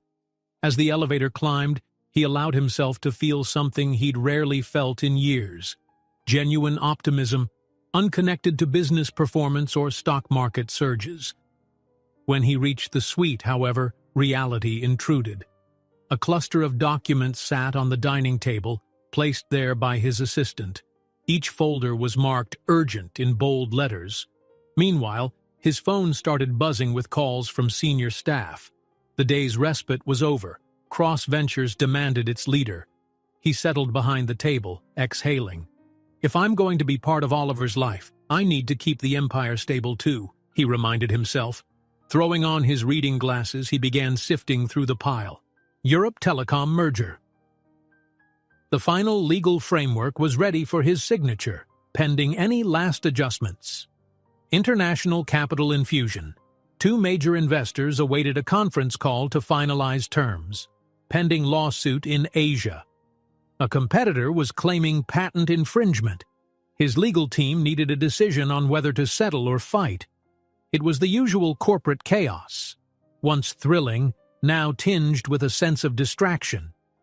He worked methodically, making notes, emailing subordinates, and scheduling calls. Hours bled away. By late afternoon, he glanced up, eyes burning from the screen. "I used to do this around the clock without complaint," he thought wryly. Now he found his mind drifting to Oliver's laugh or the determined spark in Sarah's eyes. Shortly before evening, he completed a conference call with the major investors. It went well. They committed to a multi-million-dollar injection that would fund new R&D. Typically, he would celebrate such a victory, but the usual pride felt muted. He realized a startling truth. No matter how massive the deal, it no longer felt like the sole measure of his worth. Strange how life shifts, he mused. A knock sounded at the suite door. Standing, he walked over and peered through the peephole. His assistant, Avery, waited outside, holding a slim portfolio. Nathan opened the door, allowing Avery to step in. "Mr. Cross," Avery began, voice calm and professional. "Apologies for interrupting. I have the updated itinerary for tomorrow's final sessions at the conference. Plus, there's a private dinner invitation from the mayor and a few top CEOs. He handed over the portfolio, then hesitated. "We also received a call from your personal legal advisor regarding an urgent personal matter you emailed about. She wants to schedule an appointment." Nathan felt a pang, remembering the message about updating his estate plans and acknowledging Oliver. He glanced at Avery. "Yes, let's do that. Tell her I'm available tomorrow evening after the conference ends." Avery nodded, making a quick note on a tablet. "Certainly, sir. Anything else?" Nathan paused, considering how much to reveal. "You'll see some changes soon in my personal schedule, Avery. Family-related. I'll need more flexibility than usual. Keep that in mind when booking any future engagements." Avery's expression remained neutral, but curiosity sparked in his eyes. He'd been Nathan's assistant for a few months and was used to the man's demanding pace. This shift in tone was new. "Understood, sir. I'll adapt accordingly." They wrapped up a few more logistical details and Avery left. Alone again, Nathan stared at the city lights through the floor-to-ceiling windows. Changing his personal schedule was step one. But how did one actually integrate fatherhood into the life of an international mogul? One day at a time, he reminded himself. The same way I began building cross-ventures, but now with far more at stake. That evening, he forced himself to attend a final conference reception. It took place in the hotel's grand ballroom, a shimmering sea of designer suits and cocktail dresses. Chandeliers cast warm light over clusters of deal-makers. Champagne glasses clinked, and corporate buzzwords filled the air. Nathan moved from circle to circle, shaking hands, exchanging pleasantries, half his mind miles away. "Mr. Cross," said a sleek-haired executive from a biotech firm, "we heard rumors you might invest in the healthcare sector next quarter. Care to comment?" Nathan offered a polite, non-committal grin. "Always exploring possibilities," he replied. "Healthcare is crucial, especially new models and technologies." The executive beamed, launching into a pitch about gene therapies. Normally, Nathan would have engaged deeply, but tonight he found himself thinking about how Morgan Health Innovations might intersect with such developments. Sarah's company is also in healthcare, more from a services angle. Could Cross Ventures support that? A fleeting idea sparked, but he shoved it aside, remembering Sarah's fierce independence. She would resent any attempt to overshadow her venture or to use it as a token philanthropic project. Eventually, he excused himself from the conversation, stepping away to a quieter corner. An older colleague sidled up, swirling a glass of whiskey. "Nathan," he greeted, voice warm. "Heard you left that last meeting early. Everything okay?" Nathan recognized the man. Gerald Price, a long-standing board member. He'd known Nathan for years and had occasionally served as a mentor figure. The lines on Gerald's face spoke of countless deals weathered side by side. Nathan gave him a tight smile. "All good, Gerald. Just had personal matters." Gerald studied him shrewdly. "Personal matters, huh? You rarely left a meeting in the middle before." Nathan could sense genuine concern behind the remark. For a moment he debated keeping it private, but if there was anyone in the corporate world he trusted not to leak this, it was Gerald. "I found out I'm a father," he said softly. "A 4-year-old. Gerald blinked in surprise, then let out a low whistle. "Well, that's news." He paused, considering. "That explains a thing or two about your demeanor these past days. Congratulations, I suppose?" Nathan managed a small smile. "Yes, it's complicated, but I'm happy to have the chance to know him." Gerald sipped his whiskey, nodding thoughtfully. "Kids change everything, Nathan. Nothing in business quite prepares you for fatherhood, but you have a good heart under all that ambition, so you'll find your way." The simple kindness in those words took Nathan aback. He inhaled deeply, letting relief wash over him. "Thanks, Gerald." With a fatherly pat on Nathan's shoulder, Gerald offered one final piece of wisdom. "Don't let business cheat you out of time with him. We old folks always say we regret the moments missed, not the deals lost." Later that night, back in his suite, Nathan settled at his desk. He'd meant to review some final documents, but his eyes drifted again to the dinosaur-themed website he'd bookmarked. He remembered Oliver's mention of stuffed dinos and the rocket console. I could send him a small gift, he thought. Yet Sarah's cautious glance at the museum gift shop replayed in his mind. He didn't want to overstep, showering Oliver with lavish presents. Maybe something simpler, more personal. In a sudden burst of inspiration, he typed a quick note on his phone. To Sarah, "Hey, I know I asked about possibly giving Oliver a small gift. Nothing too big, I promise. I'd like it to be something he really enjoys. Any suggestions? If it's too soon, I understand." He hovered over the send button, then pressed it. Anxiety twisted in his gut. Would she think he was trying to buy Oliver's affection? He hoped not. All he wanted was to show genuine care. He set his phone aside, returning to business emails. It was past midnight when her reply chimed in.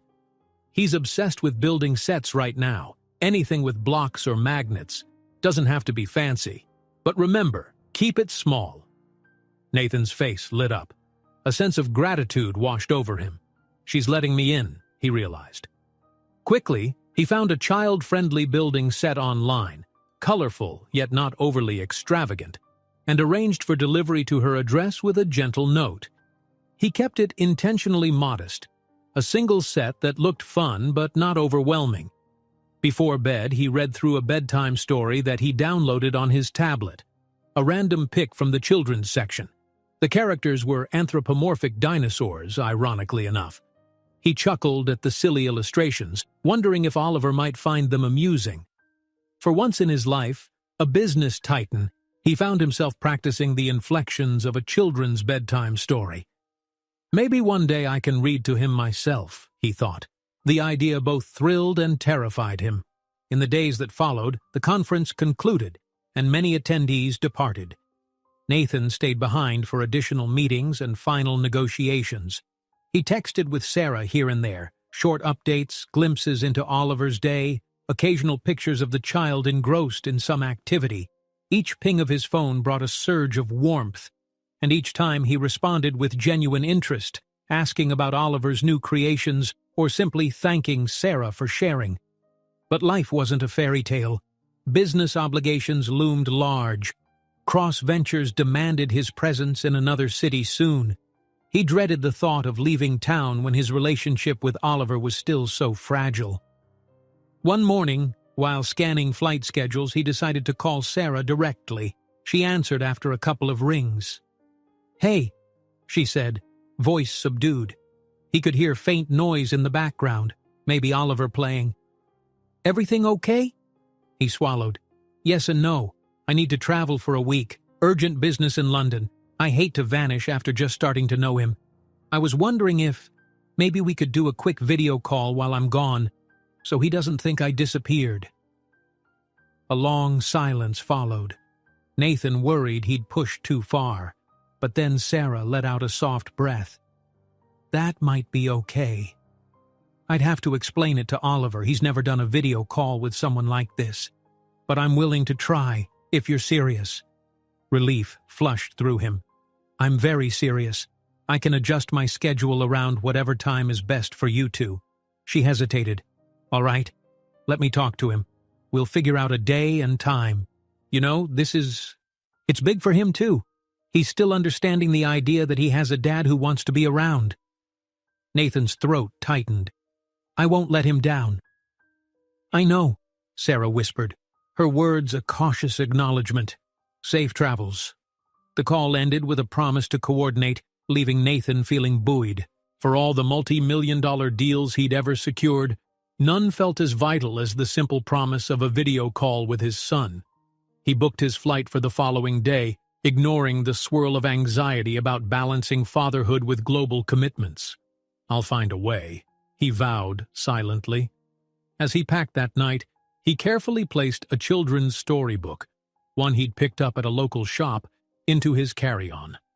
The idea was to be ready for any impromptu story time if Oliver asked during the video call.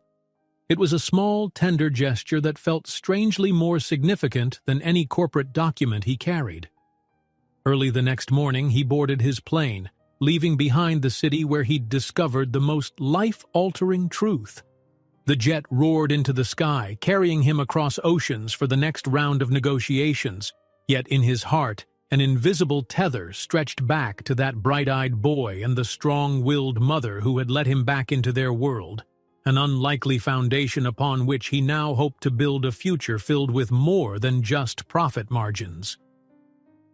Would you like me to continue with Section 8 to 10? Você diz, yes, Section 8 to 10. Pensou por 27, Section 8 to 10, approximately 1,000 words.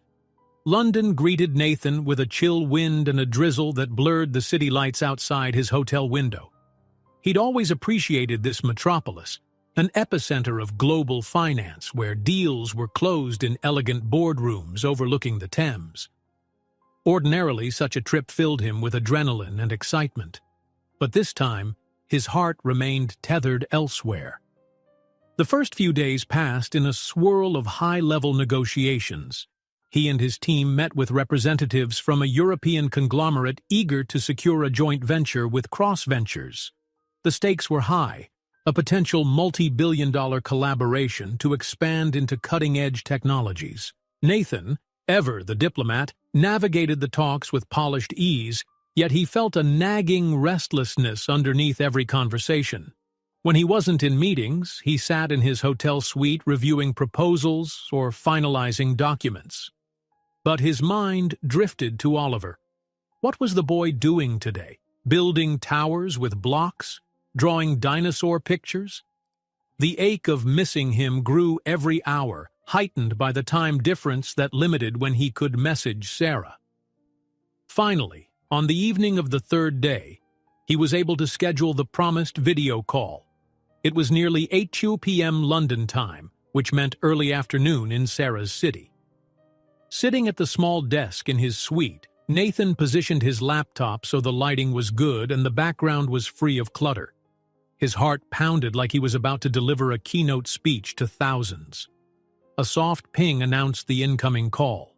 He clicked to accept. Breath held. The screen lit up, revealing Sarah sitting on a couch. Next to her was Oliver clutching his favorite stuffed dinosaur.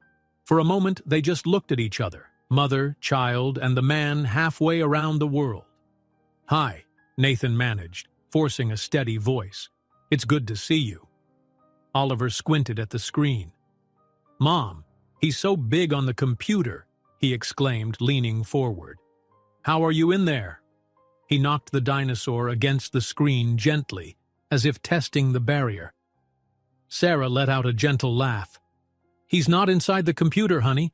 It's like a window we can talk through." Oliver looked intrigued. "Can you see me?" he asked, waving the dinosaur in front of the camera. Nathan couldn't contain his grin. "I can, and I see your dinosaur too. Looks like it's ready to eat the camera." Oliver giggled, revealing a gap where a baby tooth had recently fallen out. Nathan's heart squeezed, realizing just how many small milestones he'd missed. He forced a warm smile, hoping to cover up the pang of regret. They chatted casually for a few minutes. Oliver showed Nathan a block tower he had built, proudly announcing it was the biggest yet. Nathan asked questions about which dinosaurs lived on top of the tower, and Oliver obligingly rattled off names with bright enthusiasm. Despite the physical distance, there was an intimacy in seeing the child's living space, a comfortable, cozy corner of the house with toys scattered around. Sarah mostly watched quietly, guiding Oliver to hold the camera steady or speak louder. Occasionally she chimed in with a short explanation of what Oliver had been up to, playdates, a new preschool activity, funny things he said at dinner. Nathan soaked up every detail like parched earth welcoming rain. When Oliver wandered off to grab a new toy, Sarah slid into view, keeping her voice low. "He's having fun," she told Nathan. "He insisted on telling you about that tower." Nathan's voice turned soft. "I'm glad. Thank you for letting me do this. It means a lot." She nodded, emotions flickering in her eyes. "He looks forward to these calls. He draws pictures in the morning and says, 'I'm going to show Dad tonight.'" A pause. "He started calling you Dad on his own. I didn't push that." Nathan felt tears prickling behind his eyes. I love hearing it. Thank you for not stopping him." Sarah shook her head as if uncertain how to respond. Then Oliver returned, wielding a plastic rocket. The call continued for another 10 minutes, Oliver sharing small stories and ideas, each one punctuating the strangeness of Nathan's situation. A father, yet an ocean away. Eventually, the boy grew fidgety. "Can we watch cartoons now, Mom?" he asked. Sarah glanced at Nathan apologetically. "He's had a long day," she said. "I should let you get back to your work, too." They wrapped up goodbyes, Oliver cheerily waving the rocket. Nathan promised to call again soon. After the screen went dark, he remained at his desk, emotionally drained in a way that was both painful and oddly fulfilling. For the next few days, these short video calls became a routine, each one a reminder that a piece of his heart now lay on the other side of the planet. Meanwhile, negotiations in London escalated. Late-night meetings, strategic dinners, working breakfasts. Nathan juggled them all with habitual competence, yet his colleagues noticed his new habit of checking the clock every few hours or sneaking quick messages when schedules allowed. Some teased him good-naturedly, suspecting he'd fallen in love. "They're not entirely wrong," he thought with a wistful smile. "But it's a different kind of love, a more important one." He discovered an unexpected benefit to fatherhood, a fresh perspective on business. Where once he might have spent endless hours debating a minor deal point, he now found himself cutting to the chase. "Let's finalize these details and move on," he'd say, pushing for efficiency. With his team, he was more decisive, less tolerant of corporate posturing. He had a new awareness that time away from Oliver was no longer an option he could squander. At the same time, he felt an ache whenever the negotiations ran late, disrupting the chance to call Oliver. On one such evening, he rushed back to his suite, only to see that Sarah had messaged an hour earlier. "Oliver's asleep now. Maybe tomorrow." He stared at the phone, a hollow feeling settling in his gut. I missed it. He'd been so close to finishing the deal that he hadn't excused himself from the meeting in time. "That's not going to happen again," he vowed. His resolve helped speed the negotiations. By the end of the week, Cross Ventures and the European conglomerate reached a preliminary agreement. Smiling faces, handshakes, photo ops, everyone celebrated this milestone. But Nathan's greatest relief was personal. It meant he could fly home sooner. One final task remained before departure. Early one morning, Nathan walked into a discreet law office in London's financial district. His personal legal advisor, a poised woman named Elise, greeted him with polite formality. "Mr. Cross, thank you for coming in. I've prepared the documents as requested." He followed her to a private conference room. The windows overlooked the bustling city streets below. Elise opened a leather-bound folder, revealing official paperwork. "This ensures your estate and legal framework acknowledge Oliver as your son. It also sets aside an immediate trust fund. We can finalize once you provide a valid birth certificate and paternity acknowledgement from Ms. Morgan." Nathan's chest tightened. "I'll arrange whatever is needed. I want no obstacles for him, legally, financially, or otherwise." Elise nodded. "One step at a time. We can include provisions for guardianship if you wish, though that would require Ms. Morgan's consent." Nathan rubbed his temples. "I'll talk to her, but let's get the basic structures in place first." He signed a flurry of documents, each pen stroke a new commitment to Oliver's security and future. Part of him felt apprehensive about how Sarah might react. She was proud, not someone who'd appreciate a paternalistic approach. "I have to explain it carefully," he thought. "Make her see I'm not trying to control anything, just protect Oliver." Elise wrapped up, placing the file in a sealed envelope. "Congratulations on this step, Mr. Cross. If there's anything else, that will be all for now. Thank you." He offered a handshake, then hurried out, mind spinning. Another piece of fatherhood locked into place.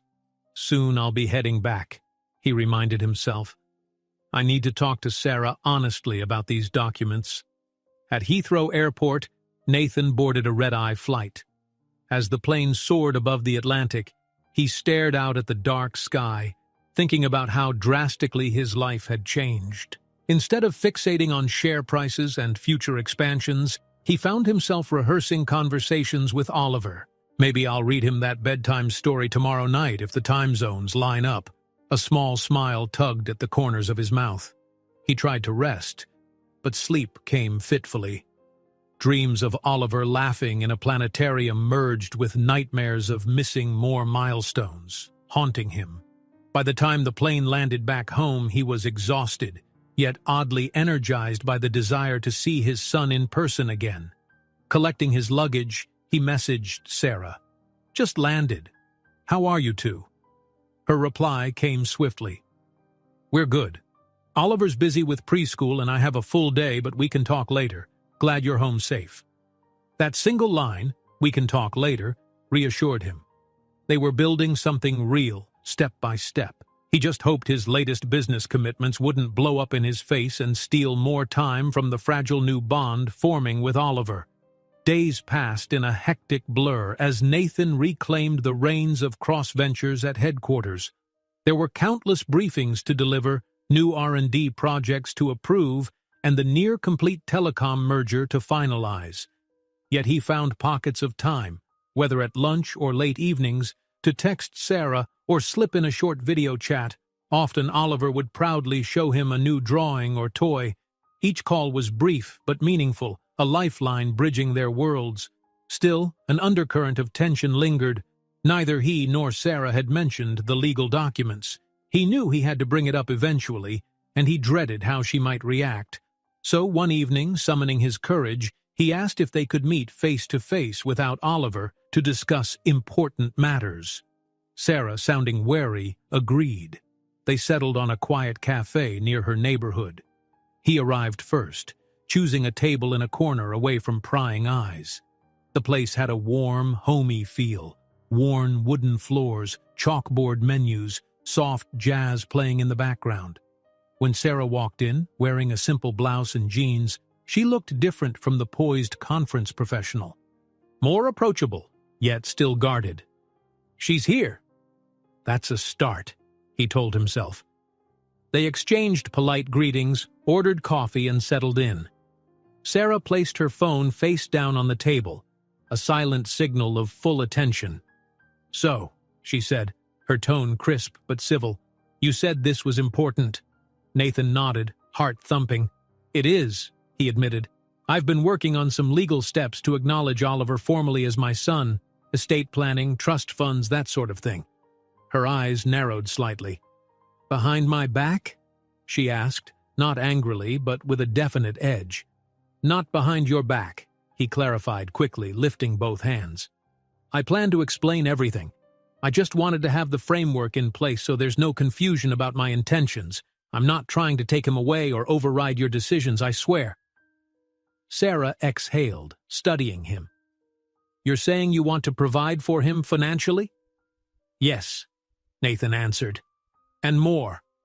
I want him to have the same legal recognition as any child of mine would. You keep full custody, unless at some point we discuss something else. But I need to know he's protected. If something happens to me, or if we ever hit a legal snag, I don't want Oliver left in a gray area." She took a sip of her coffee, composure returning. "Well, I suppose it makes sense," she said slowly. "But I'll want to review all documents, and if anything suggests you can swoop in and dictate our lives, you have my word. That's not my goal," Nathan broke in. "This is just security, not control. Oliver stays with you. I just want him covered in every possible scenario." Sarah tapped her foot under the table, a sign of her lingering apprehension. "All right, I appreciate you telling me. Let's see the paperwork. I'll have my own lawyer check it. No surprises, okay?" Relief spread through him. "Agreed. No surprises." They sipped their coffees in a silence that felt more companionable than before. Finally, Sarah spoke up. "Look, I know you have resources that can make Oliver's life easier. I'm not ungrateful, but I don't want him growing up thinking money is everything. He needs you present in more ways than a trust fund." Nathan nodded, the truth of her words resonating deeply. "I understand. I plan to be there. I'm trying to shift my schedule, delegate more so I'm not constantly on a plane. It'll take time, but I'm committed." She studied his face, maybe seeing the earnestness. "Good," she whispered. Setting her coffee cup down, she glanced at the time. "I need to pick Oliver up soon." Nathan mustered a soft smile. "Thank you for coming, and for being open to this." Sarah stood, gathering her purse. "Let's just keep communicating," she said. "We owe that to Oliver." He rose as well, walking her to the door. Outside, the afternoon light cast a warm glow on the sidewalk. Before parting, Sarah turned, meeting his gaze one more time. Something unspoken passed between them, a cautious hope. Then she was gone, heading down the street toward a future neither of them could fully predict. Nathan lingered for a moment, heart steadied by the steps they had taken. It wasn't perfect, but it was progress. With each new conversation, each legal arrangement, each tender exchange with Oliver, they were weaving a new family narrative, fragile but precious. "Would you like me to continue with section 910? Você disse, yes, solicitação de promode. Terminou de refletir, section 910, approximately 1,000 words. The next few weeks tested Nathan's ability to juggle his colossal corporate life with the fragile new bonds he was forging. On one hand, there were urgent tasks at Cross Ventures, finalizing the European telecom merger, initiating a new R&D division, and dealing with a sudden PR snag involving a former partner. On the other hand, his emotional compass pulled him toward Sarah and Oliver, toward every chance to deepen their tentative family ties. He started by making a conscious change, delegating more day-to-day decisions to his senior team, where once he had insisted on personally reviewing every contract, he learned to trust his top executives. It was a subtle shift, but it freed pockets of time in his calendar that he could dedicate to Oliver. Sarah noticed. In their texts, she occasionally remarked, "You seem more available these days." He'd respond with something like, "Trying to be more human." She'd reply with a short but telling, "Keep it up." Despite the busyness, Nathan still found moments to slip away to Sarah's neighborhood. Occasionally, he'd meet Oliver at a local park. Those playdates felt like a crash course in fatherhood. One afternoon, Oliver insisted they play chase among the trees. Nathan, in his tailored slacks, gamely jogged around, ignoring the curious stares of passers-by who recognized the powerful CEO. Oliver's laughter was payment enough. Meanwhile, Sarah, watchful from a bench, offered him small pointers. "He's shy about climbing the big slide. Don't push him too hard." Or, "He loves it when you pretend the dinosaur is the tagger." Slowly, Nathan learned Oliver's rhythms, the difference between gentle encouragement and too much pressure. Often he'd find himself out of breath or awkwardly messing up a preschool game, but each minute felt precious. One Saturday, after a lively morning at the playground, Sarah invited Nathan back to her place for a simple lunch. He tried not to show his nerves when they stepped into the cozy living room. Toys were neatly organized in bins, children's books lined a small shelf, and the walls carried a few framed photos. Sarah with Oliver, or Oliver at various milestones. None of Nathan, of course, but seeing that homey space made his chest tighten with longing. Oliver ran to show him a hand-painted dinosaur picture taped on the fridge. Meanwhile, Sarah poured lemonade in the kitchen. "You can sit," she said, waving him toward the small dining table. Her tone was neutral, but the invitation was progress. This was the first time he'd seen the inside of their home. They ate grilled cheese sandwiches and carrot sticks, with Oliver proudly chewing while explaining how, "Dad says I can build tall towers if I focus." The child's unfiltered reference to him as Dad still sent a jolt through Nathan. He cleared his throat, trying to keep his composure. "Focus is key," he affirmed, grinning. "But you also have to have fun, right?" Sarah raised an eyebrow, but a flicker of amusement crossed her face. "He's been on a building kick for months." I think your small gift of those magnet blocks is fueling the obsession." Nathan smiled sheepishly. "Glad it was the right choice. I just wanted him to have something hands-on. I remember how he loved building at the museum." Oliver finished his sandwich and trotted off to play in the living room, leaving the two adults at the table. The afternoon light spilled through the window, illuminating their half-eaten plates. A subtle tension thickened the air. This was the first time they'd truly been alone, inside her home, with no immediate crisis or child's chatter to buffer them. "Thanks for lunch," Nathan said softly, trying to break the ice. "I appreciate you letting me be here." Sarah studied him. "I wasn't sure if I'd ever do this," she admitted. "For a long time I told myself you'd never be welcome in our lives. Now, well, seeing how Oliver looks at you, I can't deny that maybe this is what he needs." He set down his glass of lemonade. "I'm grateful for the chance, and I know I have a lot to make up for." She exhaled, gaze shifting to the living room where Oliver was building a tower, humming to himself. "Just don't disappoint him," she repeated her usual warning, though the edge had softened. "Kids see the world with so much trust. If you vanish again—" "I won't," he interjected, voice resolute. "Even if it means cutting back on my work or traveling less, I'll do it. I can't miss any more of his life." Sarah nodded, letting the conversation pause. Then she changed the topic, asking about the next steps with the estate paperwork. Nathan explained he'd lined up a meeting with her lawyer so they could review everything together. She agreed to set a date, though her expression turned cautious whenever finances and legalities were mentioned. Before Nathan left that day, Oliver showed him a picture he'd drawn of a tall office building, with 3 stick figures, one labeled me, one labeled mom, and one labeled dad, all holding hands at the base of the skyscraper. Something about that simple image made Nathan's throat tighten. He praised Oliver for his artwork, swallowing a surge of emotion. As time flowed on, a new normal settled in.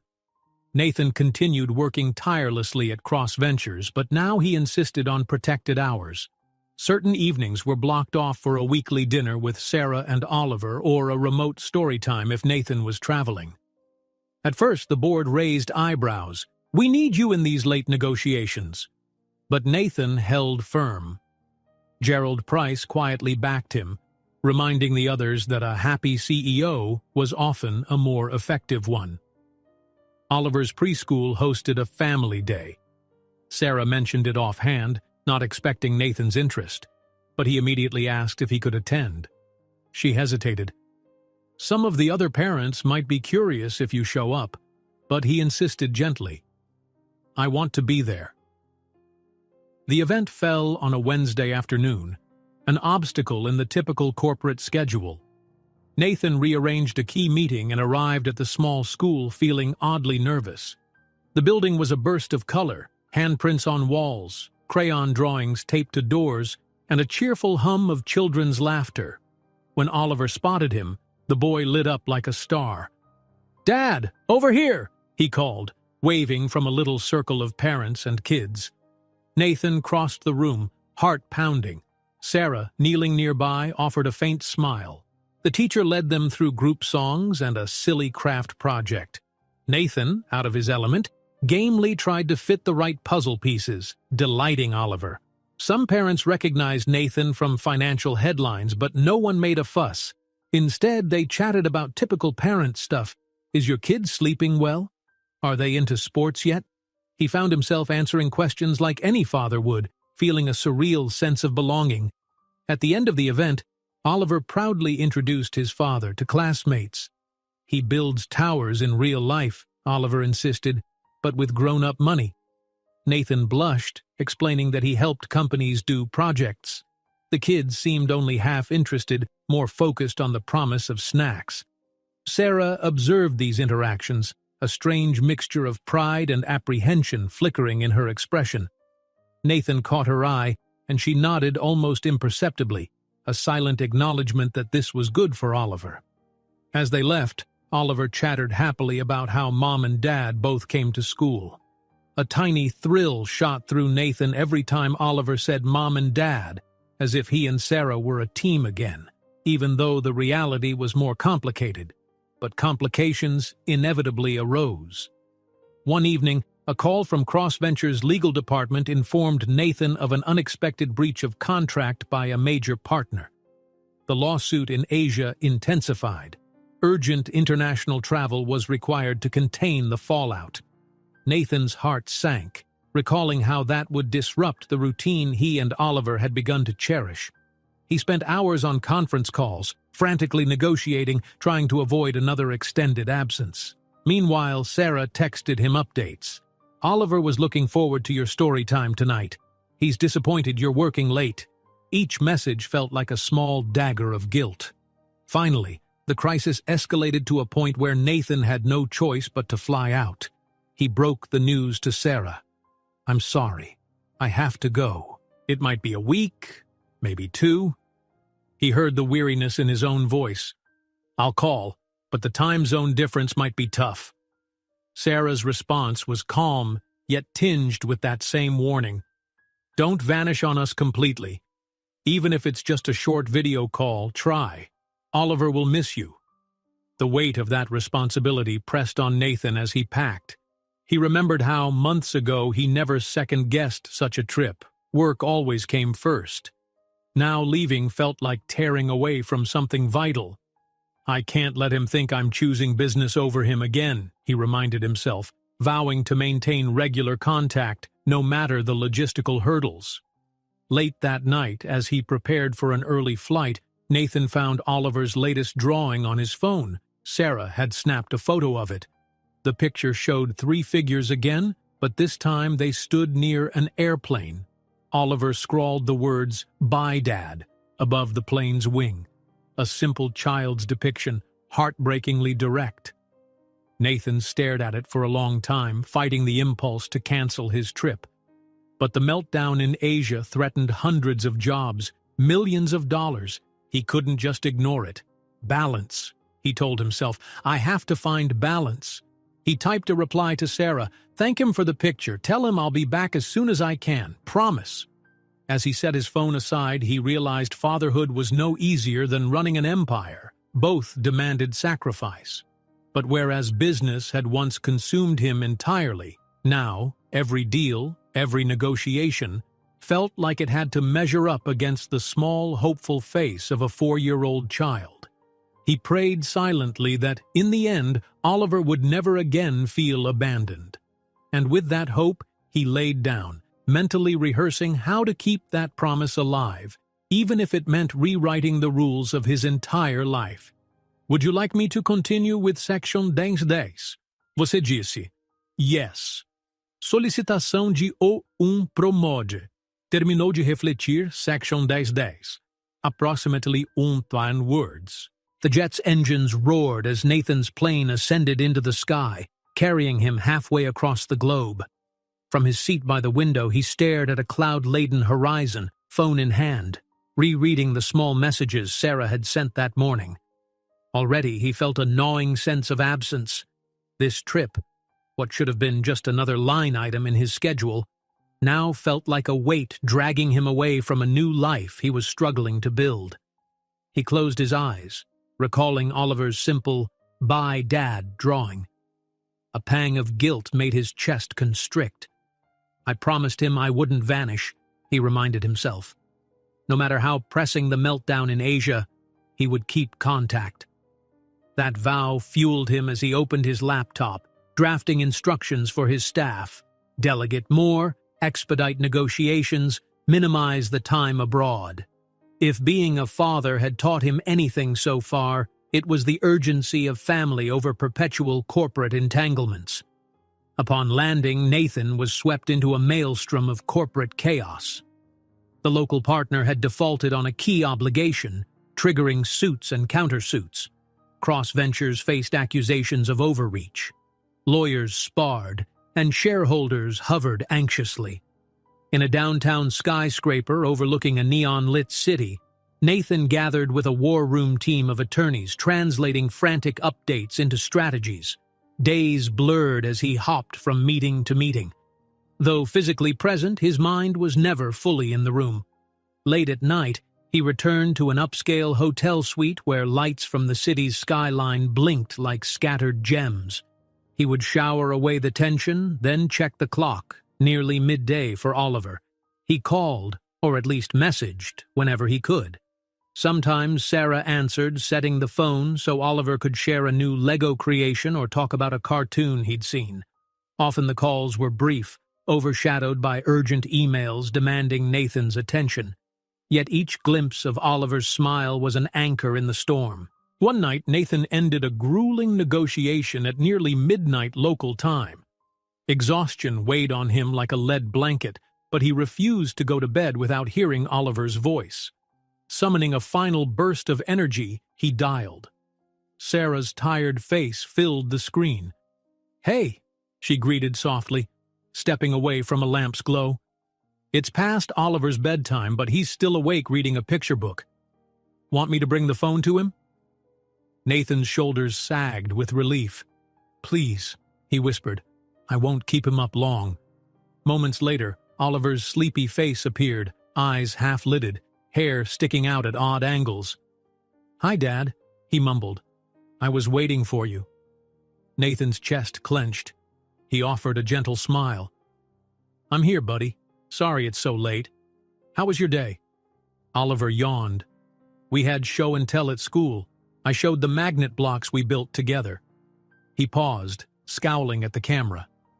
"When are you coming back?" Nathan swallowed. "Soon," he said, voice catching. "I'm working hard so I can be back with you. Maybe just a few more days." Oliver nodded, rubbing his eyes. "Okay, I'm sleepy. Night, Dad." And with that, he handed the phone back to Sarah.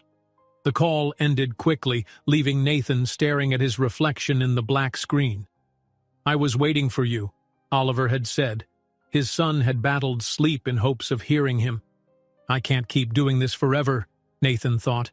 It's not fair to him. Despite the swirling crisis, Nathan pressed for solutions with ruthless efficiency. Where his younger self might have thrived on extended legal battles, he now sought compromise. He hammered out an agreement that would salvage the partnership in a scaled-down form. Rival companies balked at the speed, but he forced a settlement. Cross Ventures would take a temporary financial hit, but it prevented a drawn-out lawsuit. Better to lose a fraction now than risk months more away from Oliver. Within 6 days, the meltdown was contained. That was enough. Though not every detail was perfect, Nathan boarded a return flight. During the journey, he stared at the seatback monitor, feeling relief wash through him. The moment the plane landed, he fired off a message to Sarah. "I'm home tomorrow morning.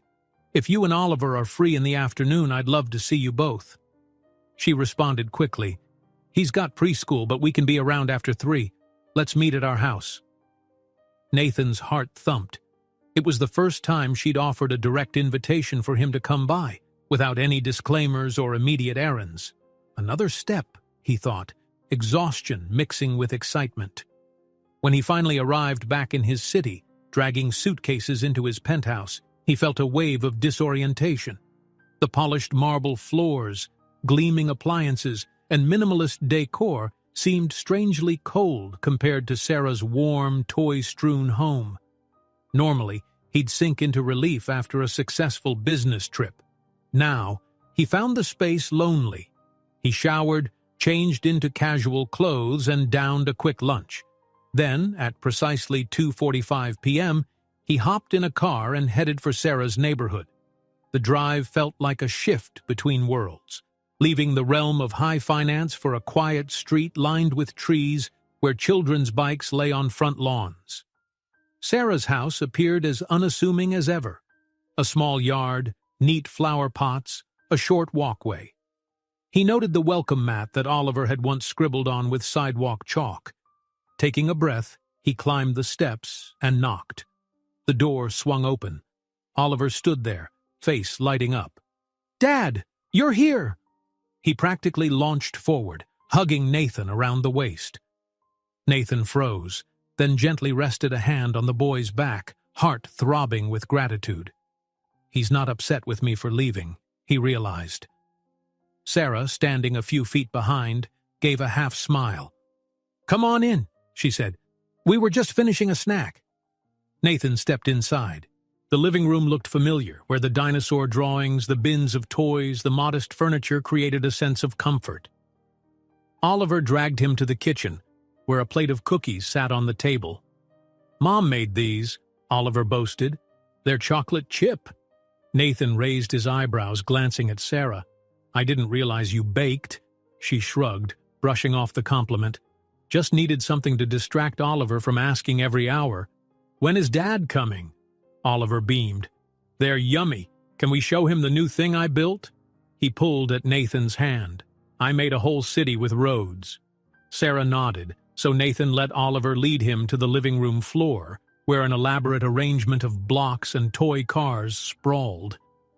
As the boy explained each section, "This is the car lot, this is the bridge," Nathan's exhaustion from the trip dissolved. He knelt, listening with genuine awe. Each detail felt more real than all the corporate towers he'd ever negotiated.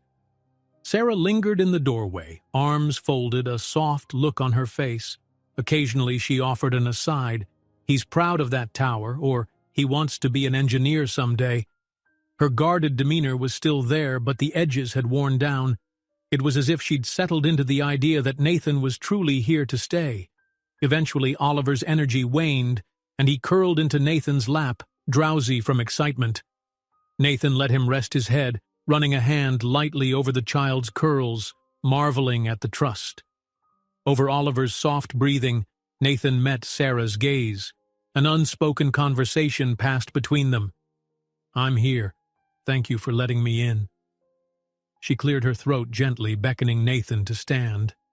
"He'll nap soon," she whispered. "We can let him lie down in his room." Nathan carefully lifted Oliver and followed Sarah to a small bedroom, walls adorned with colorful stickers. The child murmured something unintelligible but didn't wake. Laying him on the bed, Nathan stood back while Sarah covered him with a thin blanket. Together, they tiptoed out. In the hallway, Sarah shut the door quietly. A hush settled in the house.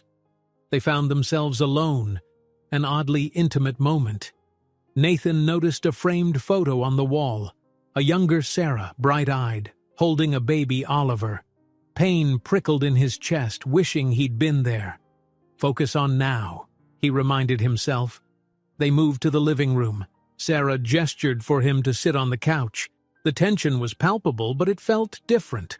Less about hostility and more about uncertain possibility. She sank into an armchair opposite him. "So," she said softly, "you came back as soon as you could. That means something to me, and to Oliver." Nathan exhaled. "I promised I wouldn't disappear. If I can help it, I'll never let him feel abandoned again." She studied him, eyes flicking to the stack of legal papers he'd brought from Asia. He'd set them on the coffee table earlier. "You want to finalize that stuff soon, right?" He nodded. "Only if you're comfortable. I can't push you into a legal arrangement you don't want. I'd feel better if Oliver's status was secure." Sarah pursed her lips. "We can set up a time with my lawyer. I've looked over the initial drafts. We'll do a few revisions. Clarify that you're not claiming custody or making big decisions without me." Nathan's gaze softened. "Absolutely." He paused. "You both have your life here. I'm not trying to uproot that." She chewed her bottom lip, hesitating. Then, with careful resolve, she reached across, taking a pen from the coffee table. "I've come to realize that this isn't about me. It's about Oliver. If giving him legal recognition and future security is the right thing, then I won't fight you." Nathan's heart pounded as he watched her open the folder, scanning lines of text. "We can take it step by step," he murmured. "No rush. I just want you to know I'm all in." Sarah gave a slow nod, eyes still on the documents. "You're changing, you know," she commented in a quiet tone. "The Nathan I knew 5 years ago wouldn't have done this." He offered a rueful smile. "The Nathan from 5 years ago was blind to what mattered, and Maybe he was a coward. I'm trying to be better now. She set the pen down, letting a silence pass. You've come a long way, she acknowledged. I can see that in how Oliver lights up around you. He trusts you. That's huge. Something swelled in Nathan's chest. Hope, or gratitude, or maybe a mix of both. He reached out, hesitating before lightly covering her hand with his. She tensed, but didn't pull away. They locked eyes, a dozen unspoken apologies and cautious affections swirling between them. After a moment he withdrew, not wanting to push. She leaned back, exhaling. We'll figure this out, she said simply. For Oliver's sake, and maybe for us, if that's possible. Nathan nodded, voice thick. I'd like that. A muffled sound came from Oliver's room, the child stirring.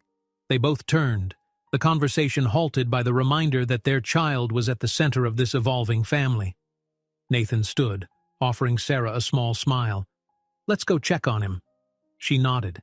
As they walked together down the short hallway, side by side, it felt like a miniature glimpse of what a shared future might be. Not perfect, not easy, but bound by love for a small boy who saw them both as parents. And in that fleeting moment, Nathan felt surer than ever that, no matter how large his empire grew or how many deals he closed, it was these smaller steps, each quiet choice to be present, to protect, to love, that defined the greatest success of all. If you enjoyed this story, don't miss the next one. Just click on the screen.